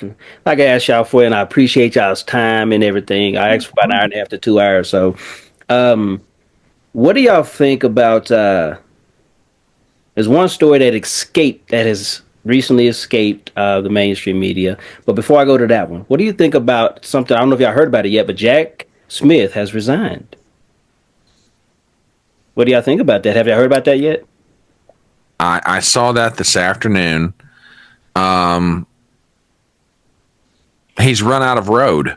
That's the best way I can say it. He's run out of road. Judge Cannon cut him off at the pass down in Florida. Mm-hmm. The case in D.C. is going nowhere because of the Supreme Court's decision back in June. Justice Department apparently won't let him release this 400-page report that he's got. He knows Trump is coming in 9 more days. What is there left for the man to do? There's nowhere for him to go and inflict damage on Trump. Mm-hmm. which was the entire reason he was hired. Yeah. Yeah. He's So, he's a special contractor. He's not a full employee. Right. So he's just terminating his own contract. And I think that's great. We've got 9 days until Trump takes office. And he knows if he doesn't resign now in 9 days, his contract's going to be terminated. Fired. He's going to get fired. He will be fired. He'll be fired probably 5 minutes after Trump steps off the stage at the inauguration. He's going to call somebody, fire that SOB. Because I sure would. Or I might have him shipped to the Oval Office so I can fire him. Haul his buddy in there and do it personally. Don't do it through some functionary. Make him walk into the Oval Office. Trump's sitting behind the Resolute desk and look up and go, Jack, pleasure to finally meet you. You're fired. Get out. I would have my chair swiveled looking out the window, like a Godfather, and then swivel my chair around when he walks in, like, hello, Jack. Smith, pleasure to finally meet you at last. I'm the real Donald Trump. You're fired. The man you've been chasing and torturing for the past 2.5 years. You're fired. I'm going to make you a deal you can't refuse. I like it. There's the door. And don't let it hit you in the behind on the way out. And even the Georgia case, which I know is a state case, but he was feeding Fani Willis information. I'm almost positive. It's gone there too. She's been reclused from the case. She's gone. I think she'll be recalled or fired before long, honestly. Yeah, and I was going to ask y'all about that. I'm seeing all his cases are falling off his back like water off a duck's back. Except one, which that's my other question. Think about yesterday with Judge It's a big old joke. Exactly. Judge Merchan basically gave the judicial equivalent of the middle finger to Donald Trump. Yeah. I mean, he can sit there and say, I did this because you're going into the Oval Office. But there's one thing hanging on Trump until this thing gets appealed and hopefully overturned by a higher court, and that is convicted felon. Oh, he didn't put him in jail. He didn't give him fines. He didn't make him serve time. He didn't do community service. But the stigma of convicted felon is on Donald Trump. And he kind of already was. He just hadn't been sentenced. But yeah. But this is just what should have happened. It should have been dropped. Like even Alvin Bragg wanted to do it, and I think Alvin Bragg sees the way. I don't know, but the fact that this man's daughter is a chief Democratic fundraiser is just one of about 100 reasons that this case will be overturned on appeal, and they know it, and it's going to be bottom page news when it happens. That's the sad part. Right. But it will be vindication for Trump, because at that point, I mean, if you stop and think about the election of Donald J. Trump on November 5th, 2024, and you guys were there with me on election night, Donald John Trump has basically pulled off the greatest comeback in American political history. I would have argued that it would have been Nixon in 68. No, what Nixon did in 68 pales in comparison to what Donald Trump had to go through to get the presidency back. Right. Yeah. Political exile from his own party. Excellent point. Four different cases brought in 4 different jurisdictions around the country. He beat them all. Beat them all, which would have been 700 and some years in prison and God knows how many millions of dollars in fines. Yes, he still got the Arthur Engeron thing hanging on up there in New York and the whole E. Jean Carroll case, but those ones will get overturned at some point. Well, and that's a civil, though. That's civil. And those are civil. It's something to smear him, though. You had a political party, and I'm not talking about the Democrats. You had a political party that did not want him to come back. He trounced the entire field of Republican candidates against him. Man. He basically has relegated Ron DeSantis' political career to the ash heap of political history. Nikki Haley is a non-starter. The Never Trumpers are now out in the wilderness. He has consigned the Democrat Party to join the Never Trumpers out in the political wilderness for the time being. The man is going to walk triumphant to the dais at the Capitol on January 20th put his hand on the Bible, raise the other one to God, and take an oath of office that nobody in their wildest dreams in 2021 would have ever thought would ever happen again. And History will remember this as one of the greatest, if not the greatest, comeback in American history. And Joe Biden's presidency will be relegated to the garbage heap where it belongs. Exactly. He and Jimmy Carter will go down as the two worst presidents this country's ever had. James Buchanan, Jimmy Carter, Joe Biden. Right, because James Buchanan's policies directly led to the Civil War. Exactly. See, y'all more history buffs than I am. Like I told you before, I need to become more. I'm gonna go back on my history. I need to learn a lot of these type of things. I'll put it this way: Abraham Lincoln, basically, the way he helped, besides winning the Civil War, what he did to try to compromise with the South is what James Buchanan should have been doing. The abolitionists wanted a complete abolition of slavery, and even though I agree that was the right move at the time, for the South, that would have been devastating economically. So what Lincoln ran on was not allowing slavery to expand any further than where it already existed, whereas James Buchanan wanted to abolish slavery, and that led to the eventual breakout of the Civil War. Yeah. Yeah. Even though Abraham Lincoln said many times he believed slavery was a scourge on the world and he wanted to see it ended and he hoped that steps could be taken, but right now he could not do that. So, yeah. And, yeah. And honestly, I used to like Jimmy Carter is like the first president I can remember. Like I was like in the last year of his term, I was 4 years old, and I do remember seeing him on television. And I do remember that, so he always held a bit of nostalgia. Now, Reagan is the first president I really, really, really remember. But looking back and reading about him, some of the stupid decisions he made, and then a lot of stuff after that, I always thought he was such a good guy because of Habitat for Humanity and working as a ambassador of peace and all that. But a lot of the stuff he did diplomatically was a direct undermining of U.S. foreign policy.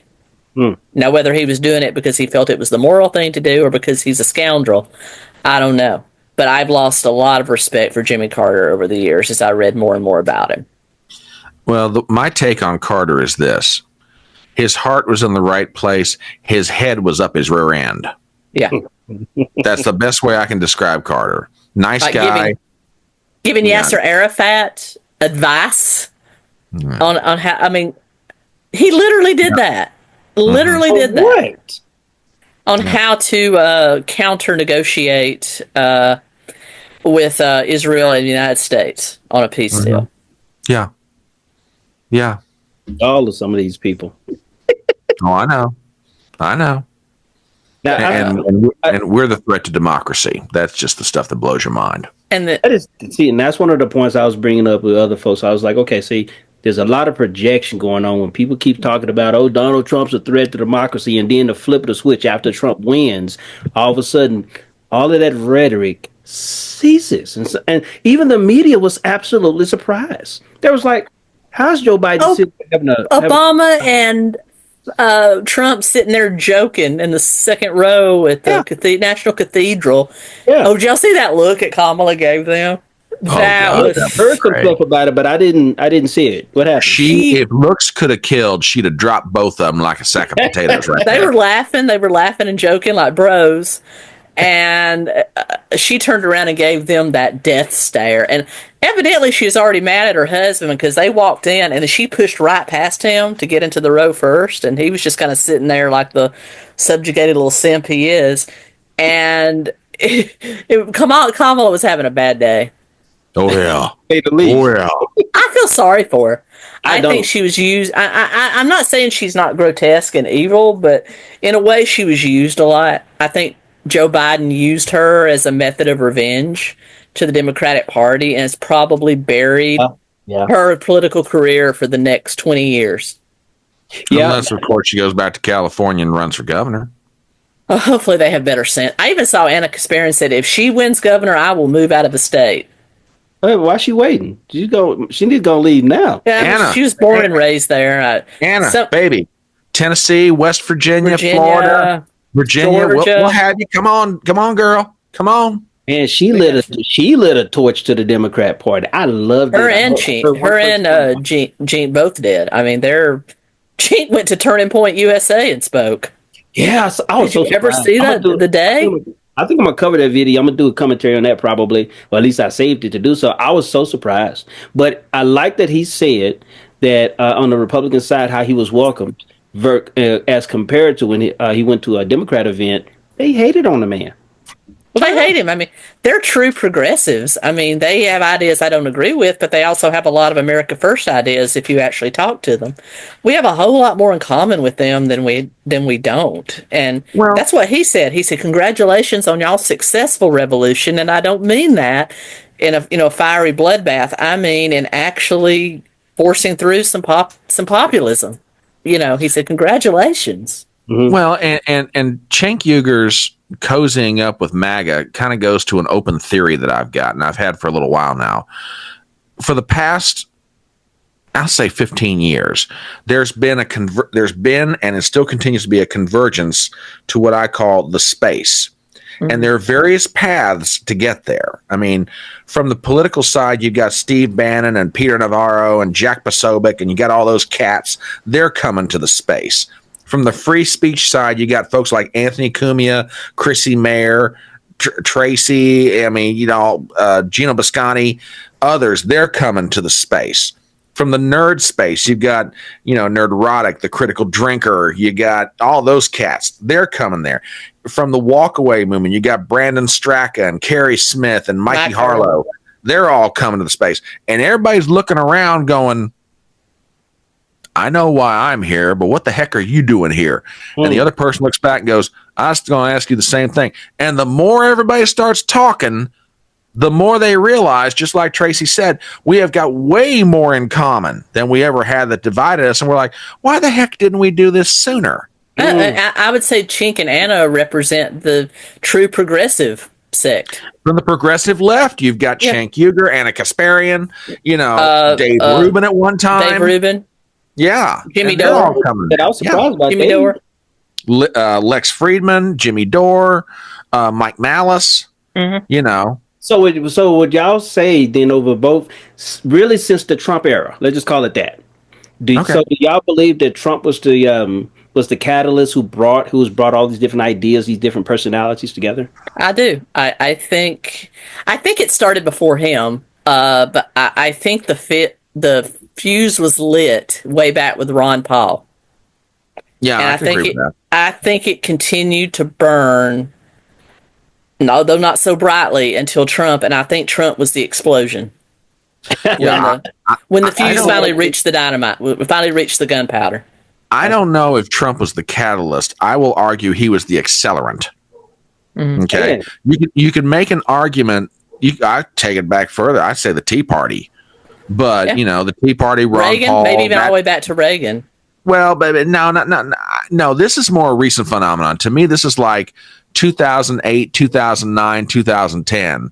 So, when Obama Tea Party, Ron Paul, the Ron Paul Tea libertarians. Party, Ron Paul, exactly. And then slowly but surely, the convergence starts happening of various individuals from various vantage points and spaces. Right into Bernie Sanders. Bernie, yeah, you got all that. Before the establishment got a hold of him. Yeah, exactly. Before and made him Cowtown. But Bernie Sanders, when he was Bernie Sanders, he and Trump agreed on a lot. Yeah, really? Yeah. That's what a lot of Bernie bros, when he was cheated by the DNC, a lot of Bernie bros went over and voted for Trump. That's how Trump won in 2016. Yeah, I heard about that. Boy, they stuck it to him.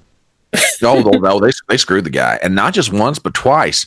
And I would argue if Bernie had gotten the nomination in 2016, I'm not so sure Donald Trump wins the presidency. Yeah, I think it would have been Bernie Sanders. It might have been Bernie.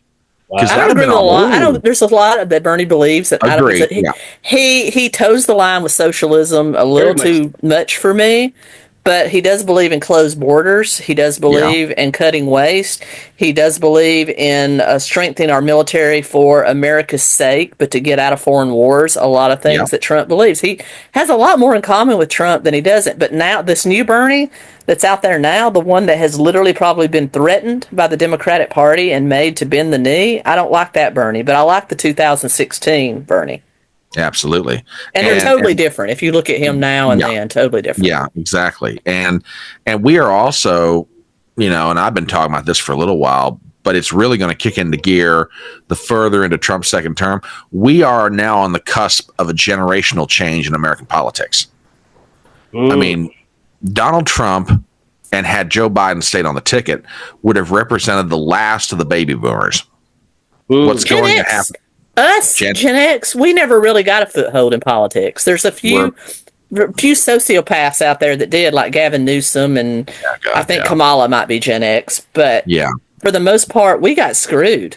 It went from baby boomers to millennials. So Gen X, I think Gen X, but a lot of the Gen Xers are also the Silicon Valley nerds. Yeah. And I think it's our time now. Oh, yeah. And we're on the cusp of a major generational change in American politics. In the same way that Bill Clinton ushered in the era of the baby boomers in the presidency, and Herbert Walker Bush was the last of the World War II generation. This election coming up in 28, and I know we just got out of a nasty one. Last of the baby boomers. Trump is the last of the baby boomers. It's going to be millennials and Gen X going forward. And it's going to be fascinating to watch. It really will. Because you've got, I think, Vivek and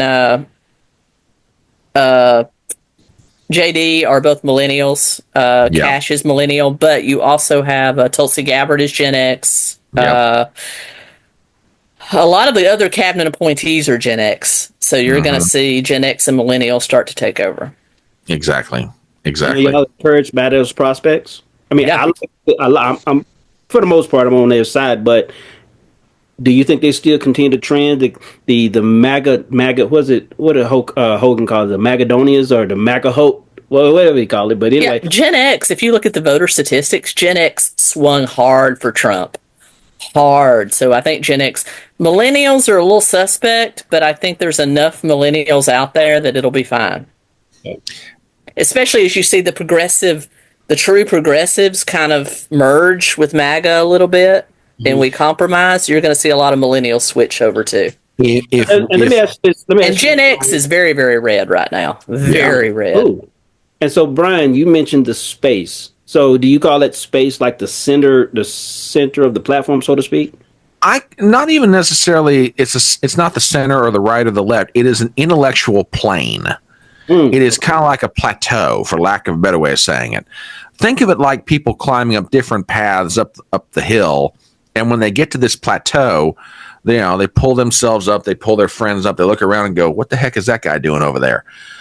Everybody's getting on this plateau and realizing it's a little odd that you're here, but let's talk.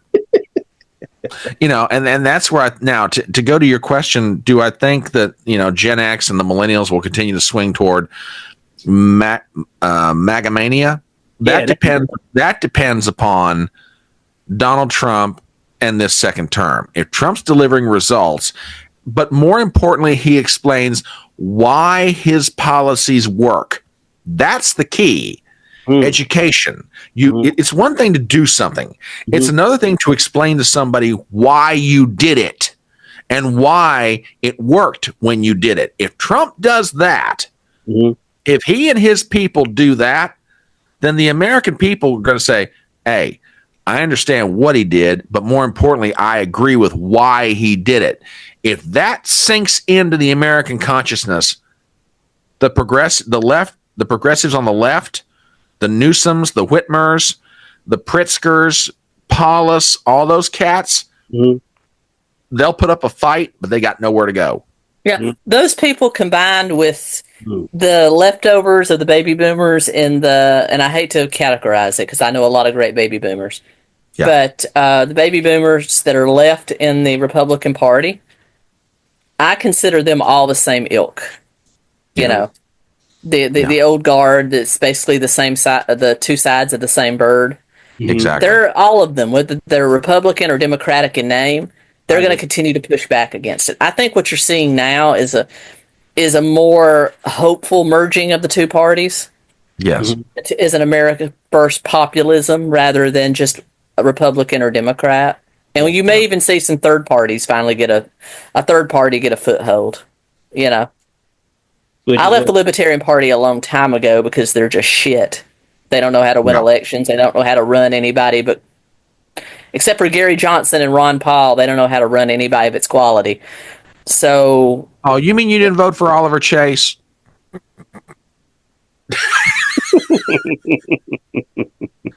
Come on, I thought you were right up your alley. That faggot, no. And I'm gay, and I will. There's gay, and then there's faggot. He's a faggot. And you can feel free to blurb that out. So you didn't vote for the fag? Okay, all right, that's fine. All right. I might bleep that out now. Sorry. I'm of the old mindset. That's what, back in the day, that's what you used to call them. But okay, got it. On that note, too, then, what do y'all think Trump's first 100 days, him and his administration, what do you think their first 100 days gonna look like? I heard he's already got over 100 executive orders written. He just needs to sign them. I think he's going to start just like Biden did. Except it's not going to be out of maliciousness, like Biden unwinding everything he ever did out of maliciousness, which is all it was. I think he's going to start unwinding a lot of Biden's crap, but for the benefit of the country. I think you're going to see major fortification of the southern border and the northern border. I think you're going to see major negotiations with Canada to lock down their border and Mexico to lock down their border. I think you're going to see both Putin and Zelensky forced to come to the negotiation table. I think you're going to see him. I don't think he's going to negotiate with Iran and Hamas and Hezbollah. I don't think he's going to do any of that. I think he's just going to take Israel off the chain and tell them to finish it and bring some peace to the Middle East. And he's already told Hamas if the hostages aren't released by the time I'm in office, it's all hell's going to break loose, and you're not going to like it. Yeah. And I think he's going to bring Saudi Arabia and Israel back to the table to finish the treaty that was about to be signed when the whole October 7th thing happened. And I think he's going to end a lot of these wasteful government subsidies like the electric car mandate. I think he's going to do a lot in his first 100 days. Wow. That's good. I agree. There will be a slew of executive orders on day one, and the press is going to tear their hair out. And there's not a thing they can do about it. Oh, and he's going to start deporting people. Tom Homan's going to get turned loose. Let that dog off the chain and let him go. Let him go. I think one of the other keys is going to be the reconciliation bill that the Congress is working up right now. That's going to determine spending levels and tax policy. Because remember, Trump ran on no taxes on Social Security, no tax on tips, no tax on overtime. Right. And there's going to be a lot of horse trading to get that done, but Trump wants it done. And I think he's probably going to keep his word and probably get rid of the debt ceiling. He said it's pointless. We just keep raising it every time. Why do we even have it? Just get rid of it. Yeah, we're raising it every time. We're not living up to it because we're still increasing the debt anyway. So, and why waste all this energy to argue about it every 4 years? Just get rid of it. Yeah, fighting over it. I also think one of the biggest things that's going to come out of the first 100 days is a major change to energy policy in the United States. Drill, baby, drill. We're going to go after as much oil as we possibly can get our hands on, pull it out of the ground, refine it as fast as we can. You're going to see the liquefied natural gas industry just take off like a rocket. We're going to be lots of new jobs in that industry. We're going to be selling it to Europe as fast as we possibly can. I also think you're going to see Trump triumphant on foreign policy. And laying aside the questions of Ukraine, the Israel-Hamas conflict, you're going to see a lot of recalibration with Europe because I think it is long overdue. I mean, Trump looks at the relationship with Europe from a financial standpoint, and I can understand where he's coming from as a businessman. I would argue there needs to be a fundamental reevaluation of all things as we relate to Europe, because let's be honest about it. We are financing NATO, which means we're financing the defense of France, England, Germany, and all those countries. It's high time, as far as I'm personally concerned, that we either need to withdraw from NATO or NATO needs to be resolved. If the Europeans want to keep NATO, fine. It needs to be a European Union out. army. Just let them. European army. The European Union needs to do like a foreign legion, like France, and defend themselves. Because we're getting sucked into all of Europe's conflicts. If the Europeans want to fight with the Russians, y'all have at it. Leave us out of it. We're out of it. Yeah. And to me, I think maybe not to the degree or the strident attitude that I have about it, but I think there's going to be a serious recalibration of the United States toward its European partners about how we operate going forward. And frankly, it's long overdue. The Europeans have been leading Biden around by the nose, and Biden's been leading them around by the nose. And somebody needs to just smack somebody's hand and go, stop grabbing onto somebody's nose and leave everybody alone. I think he's going to reach out to South America. He's already and Africa. He's already been talking. Yeah, he's already been talking to Argentina. I think he's going to get us a foothold down in South America. I think he's going to do something with Greenland. I think he's going to negotiate with Canada. I think he's going to force a lot of industry back into the United States.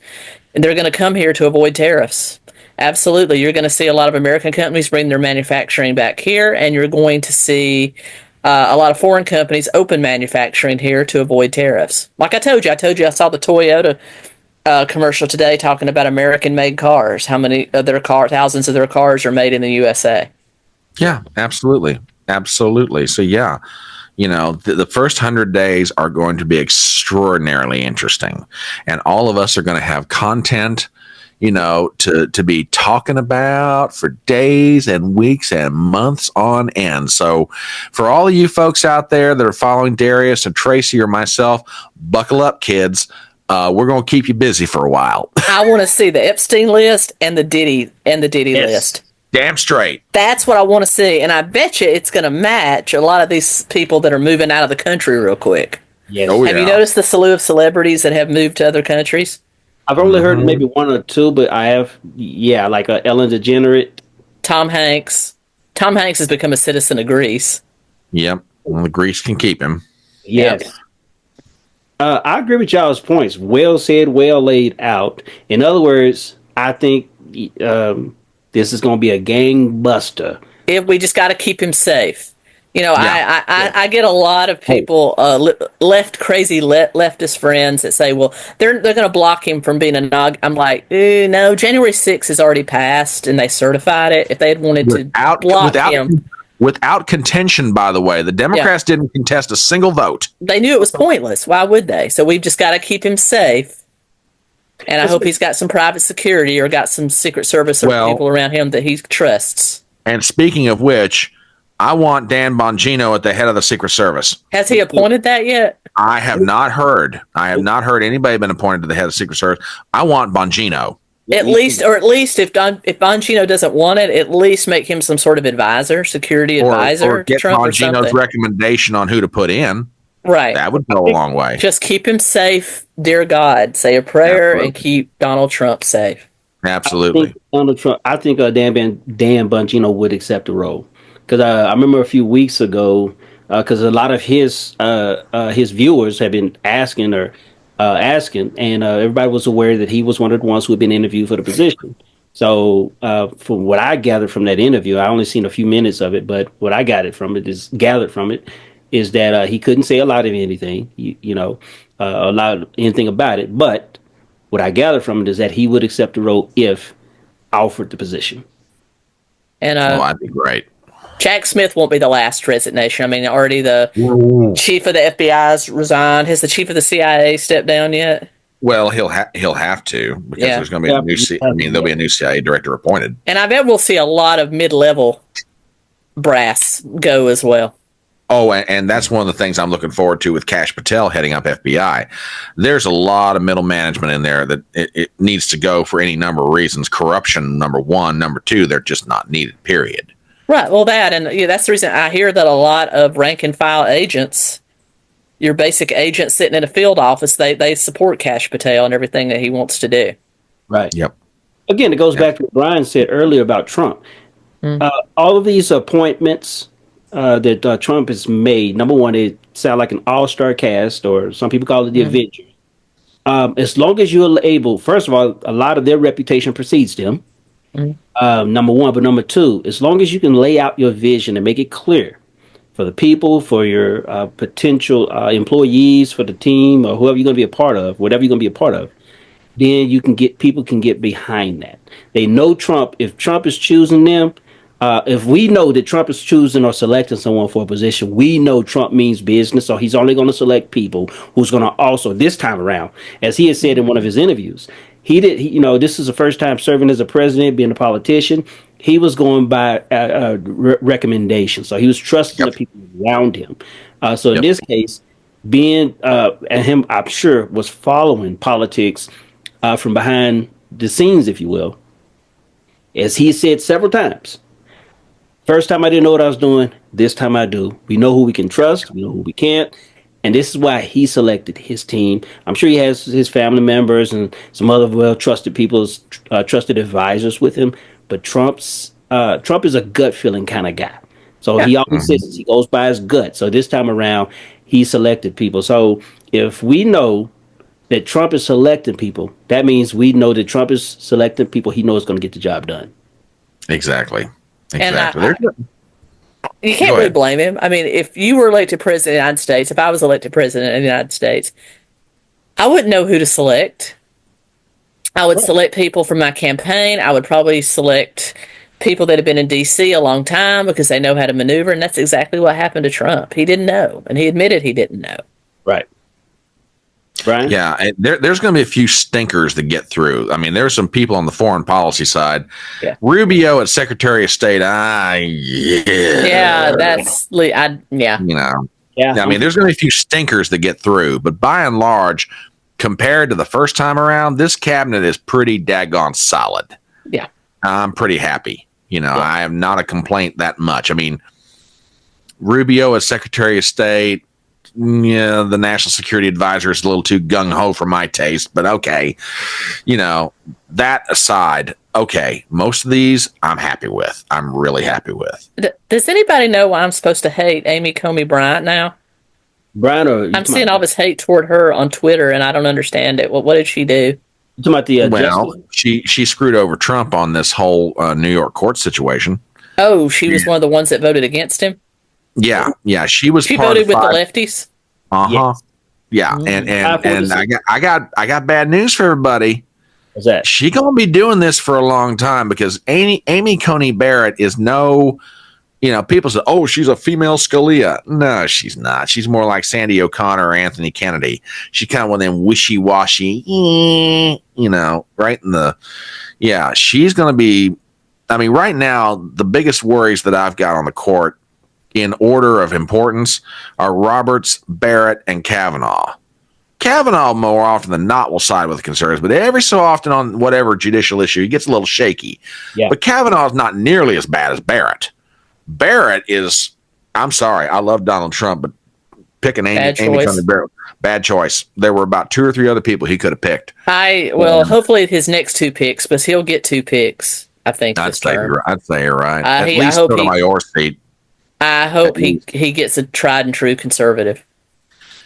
Yeah, well, odds are he'll probably wind up replacing Thomas, and that will break my heart when Clarence Thomas steps off the court. Yeah. Thomas is probably going to happen. Alito, maybe. Sotomayor would be the long shot, but if he gets Sotomayor, that's more or less going to lock down the court for years, depending on who he picks. Because Roberts sooner or later is going to retire. I mean, it's not that far down the road. He's in his early 70s now. Thomas, he doesn't really care for my people, but I think he is fair in his constitutional view. I think he's probably a nice guy. I've heard people say that of all the justices on the court, like people that work in that building, that he will come up to everyone every day and say hello, good morning, how are you? Yeah. how can I help? He'll shake their hand. So I think he's probably a truly nice person, and I think he probably comes at his decisions from a purely constitutional standpoint, and I can respect that. Well, I Yeah. think one of the telltale signs too is when the mainstream media and the Democrat Party, the far left is a progressive or the deep state, whatever name you want to call them, when they go after somebody, that's a big telltale sign as well. Yeah. Yeah. They went after him, Clarence Thomas, Judge Thomas, and his wife.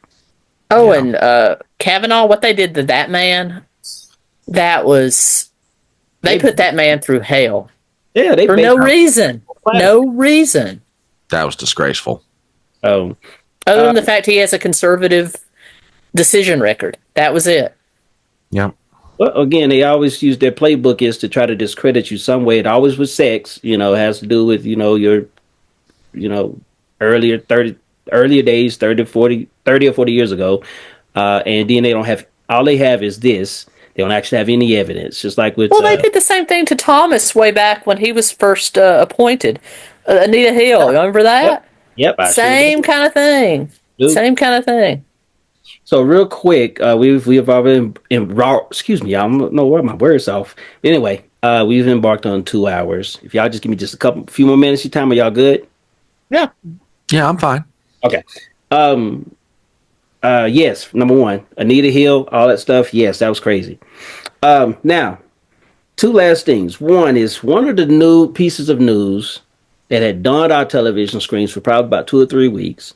All of a sudden, again, the media is very good at shifting stories and causing people really to forget. What do y'all Mhm. think about the drone situation? Oh.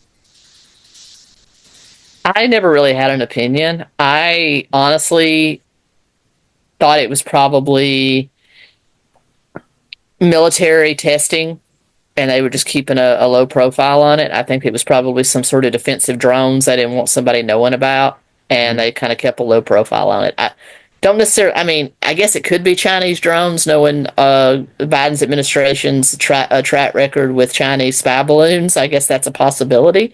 Mhm. But I really thought it was our military testing some stuff they didn't want people to know about, and they just. I think it might have been the drones they used to find dirty bombs, Mhm. neutralize dirty bombs, that they were testing. That was my belief, but I could be wrong. For my part, I mean, I cannot prove it. And supposedly Trump, 2 or 3 days into his new administration, will be releasing information about it. But to me, these drones have to be either under the direct control of the federal government or used by the federal government in some way, shape, or form. Because New Jersey doesn't know anything about them. New York doesn't know anything about them. They're looking at the feds going, okay, guys, you want to give us some answers on this? Feds aren't talking. If it was a foreign nation, especially a hostile foreign nation, the suckers would have been shot down almost immediately. Some So of you them were got, over a defense base. yeah, Biden's incompetent, but I don't think he's that incompetent. yeah. So if they couldn't be from a foreign, well, I shouldn't say couldn't be. Odds are they're not from a foreign actor. So if you eliminate the states and you eliminate a foreign actor and you eliminate private ownership, which again, if these were privately owned, the feds Right would have now. been up somebody's rear end. And either you take them down or we shoot them down. So you eliminate the states, foreign actors, and private owners. The things have got to belong to the feds. Now, what purpose they're using them for? No idea. That's what I'm waiting to find out. Yeah, But are as far as, they? Yeah, I think there's some new technology they were testing, or because if they were surveillance drones, I mean, I think they would have been flying more than they were just flying in one area continuously. I think they were. I think they were being tested Mhm. for something they didn't want anybody to know about, and they're just keeping silent on it. yeah, I agree. Yeah, I've I heard agree. various different views. So yes, I'm with y'all on that. I want to see what the actual reports are going to be. Trump said he's going to release it in I think the second day after he's inaugurated, second or third day, like Brian was saying. So we will see. I think it's going to be very interesting. So yeah. But guys, I want to thank y'all for joining me today. This was such a pleasure, and the time always goes by fast when you're having fun. So Tracy, please tell our viewers where they can find you. You can find me on YouTube at GenX Marks the Spot, or on X at GenX Marks the Spot, at Tracy Barkley on X. You'll be able to find me there. Sweet. Mr. Brian, where can we find you? You can find me on Twitter, or X as it's now commonly called by the kids. You can find me there at the Front Porch C1. That's where I usually post my videos, announcements, other stuff. You can find me on Rumble at the Front Porch Conservative. You can also find me on YouTube at a channel that is going to be rebranded here in a few days. Currently, it's called Talking on the Front Porch. You can find me there. I post videos. Oh, I post videos to both Rumble and YouTube, but you can find me there. And also, I want to take a moment and thank all of my subscribers, particularly on YouTube. My channel went over 1,000 today. And it's been a long time coming. So to everybody out there who is a subscriber on my YouTube channel, thank you ever so much. There were some people in the past 7 days that pushed it over the top. Chris from My Morning Mayhem, he's got a channel, and also one of my regulars who goes by the nickname Gypsy Muse was out there, beating the brush for me today, and some subscribers came through. The channel is now sitting on 1,006, so I'm to the good side of 1,000, and we're going upwards from here. But that's where you can find me. Please subscribe to my work. I do videos and live streams on the regular basis, and would love to have you guys' support. Oh, and can I say one more thing? Yes. If anybody does come over to my channel, which I hope you do, I don't have a purely political driven channel like my two compadres do. Mine is more of a mixed bag. I do true crime, I do some politics, but mostly true crime, Gen X nostalgia, and movie reviews is what I do. So if you want a little bit of a lighter side, come over there. Yeah, and her channel is great. I've been on there as a guest. I've been on there as a co-host, and Tracy does an absolutely amazing job with the stuff she's talking about. So yes, give her a sub. Absolutely follow her work. I just didn't want anybody to be disappointed to think I was talking politics all the time. Well, I think y'all are gonna be just hopefully pleasantly surprised. I hope my viewers do go over. I'm going to encourage them. Please give them a like, because I enjoy both of their channels. As you can see, they have a plethora of knowledge. I'm into movies and stuff, things of that nature. Tracy's on it. She sounds more like my brother. One of my brothers, he loves doing that kind of stuff too. I may jump in there here and there, but I like her takes and how she breaks things down. And Mr. Knowledge himself, my political buddy. I tell you, these guys, they know what they're talking about. So listen, give them a subscribe, and please share their channels and share their videos. I want to thank y'all for joining us, and until next time, see you later.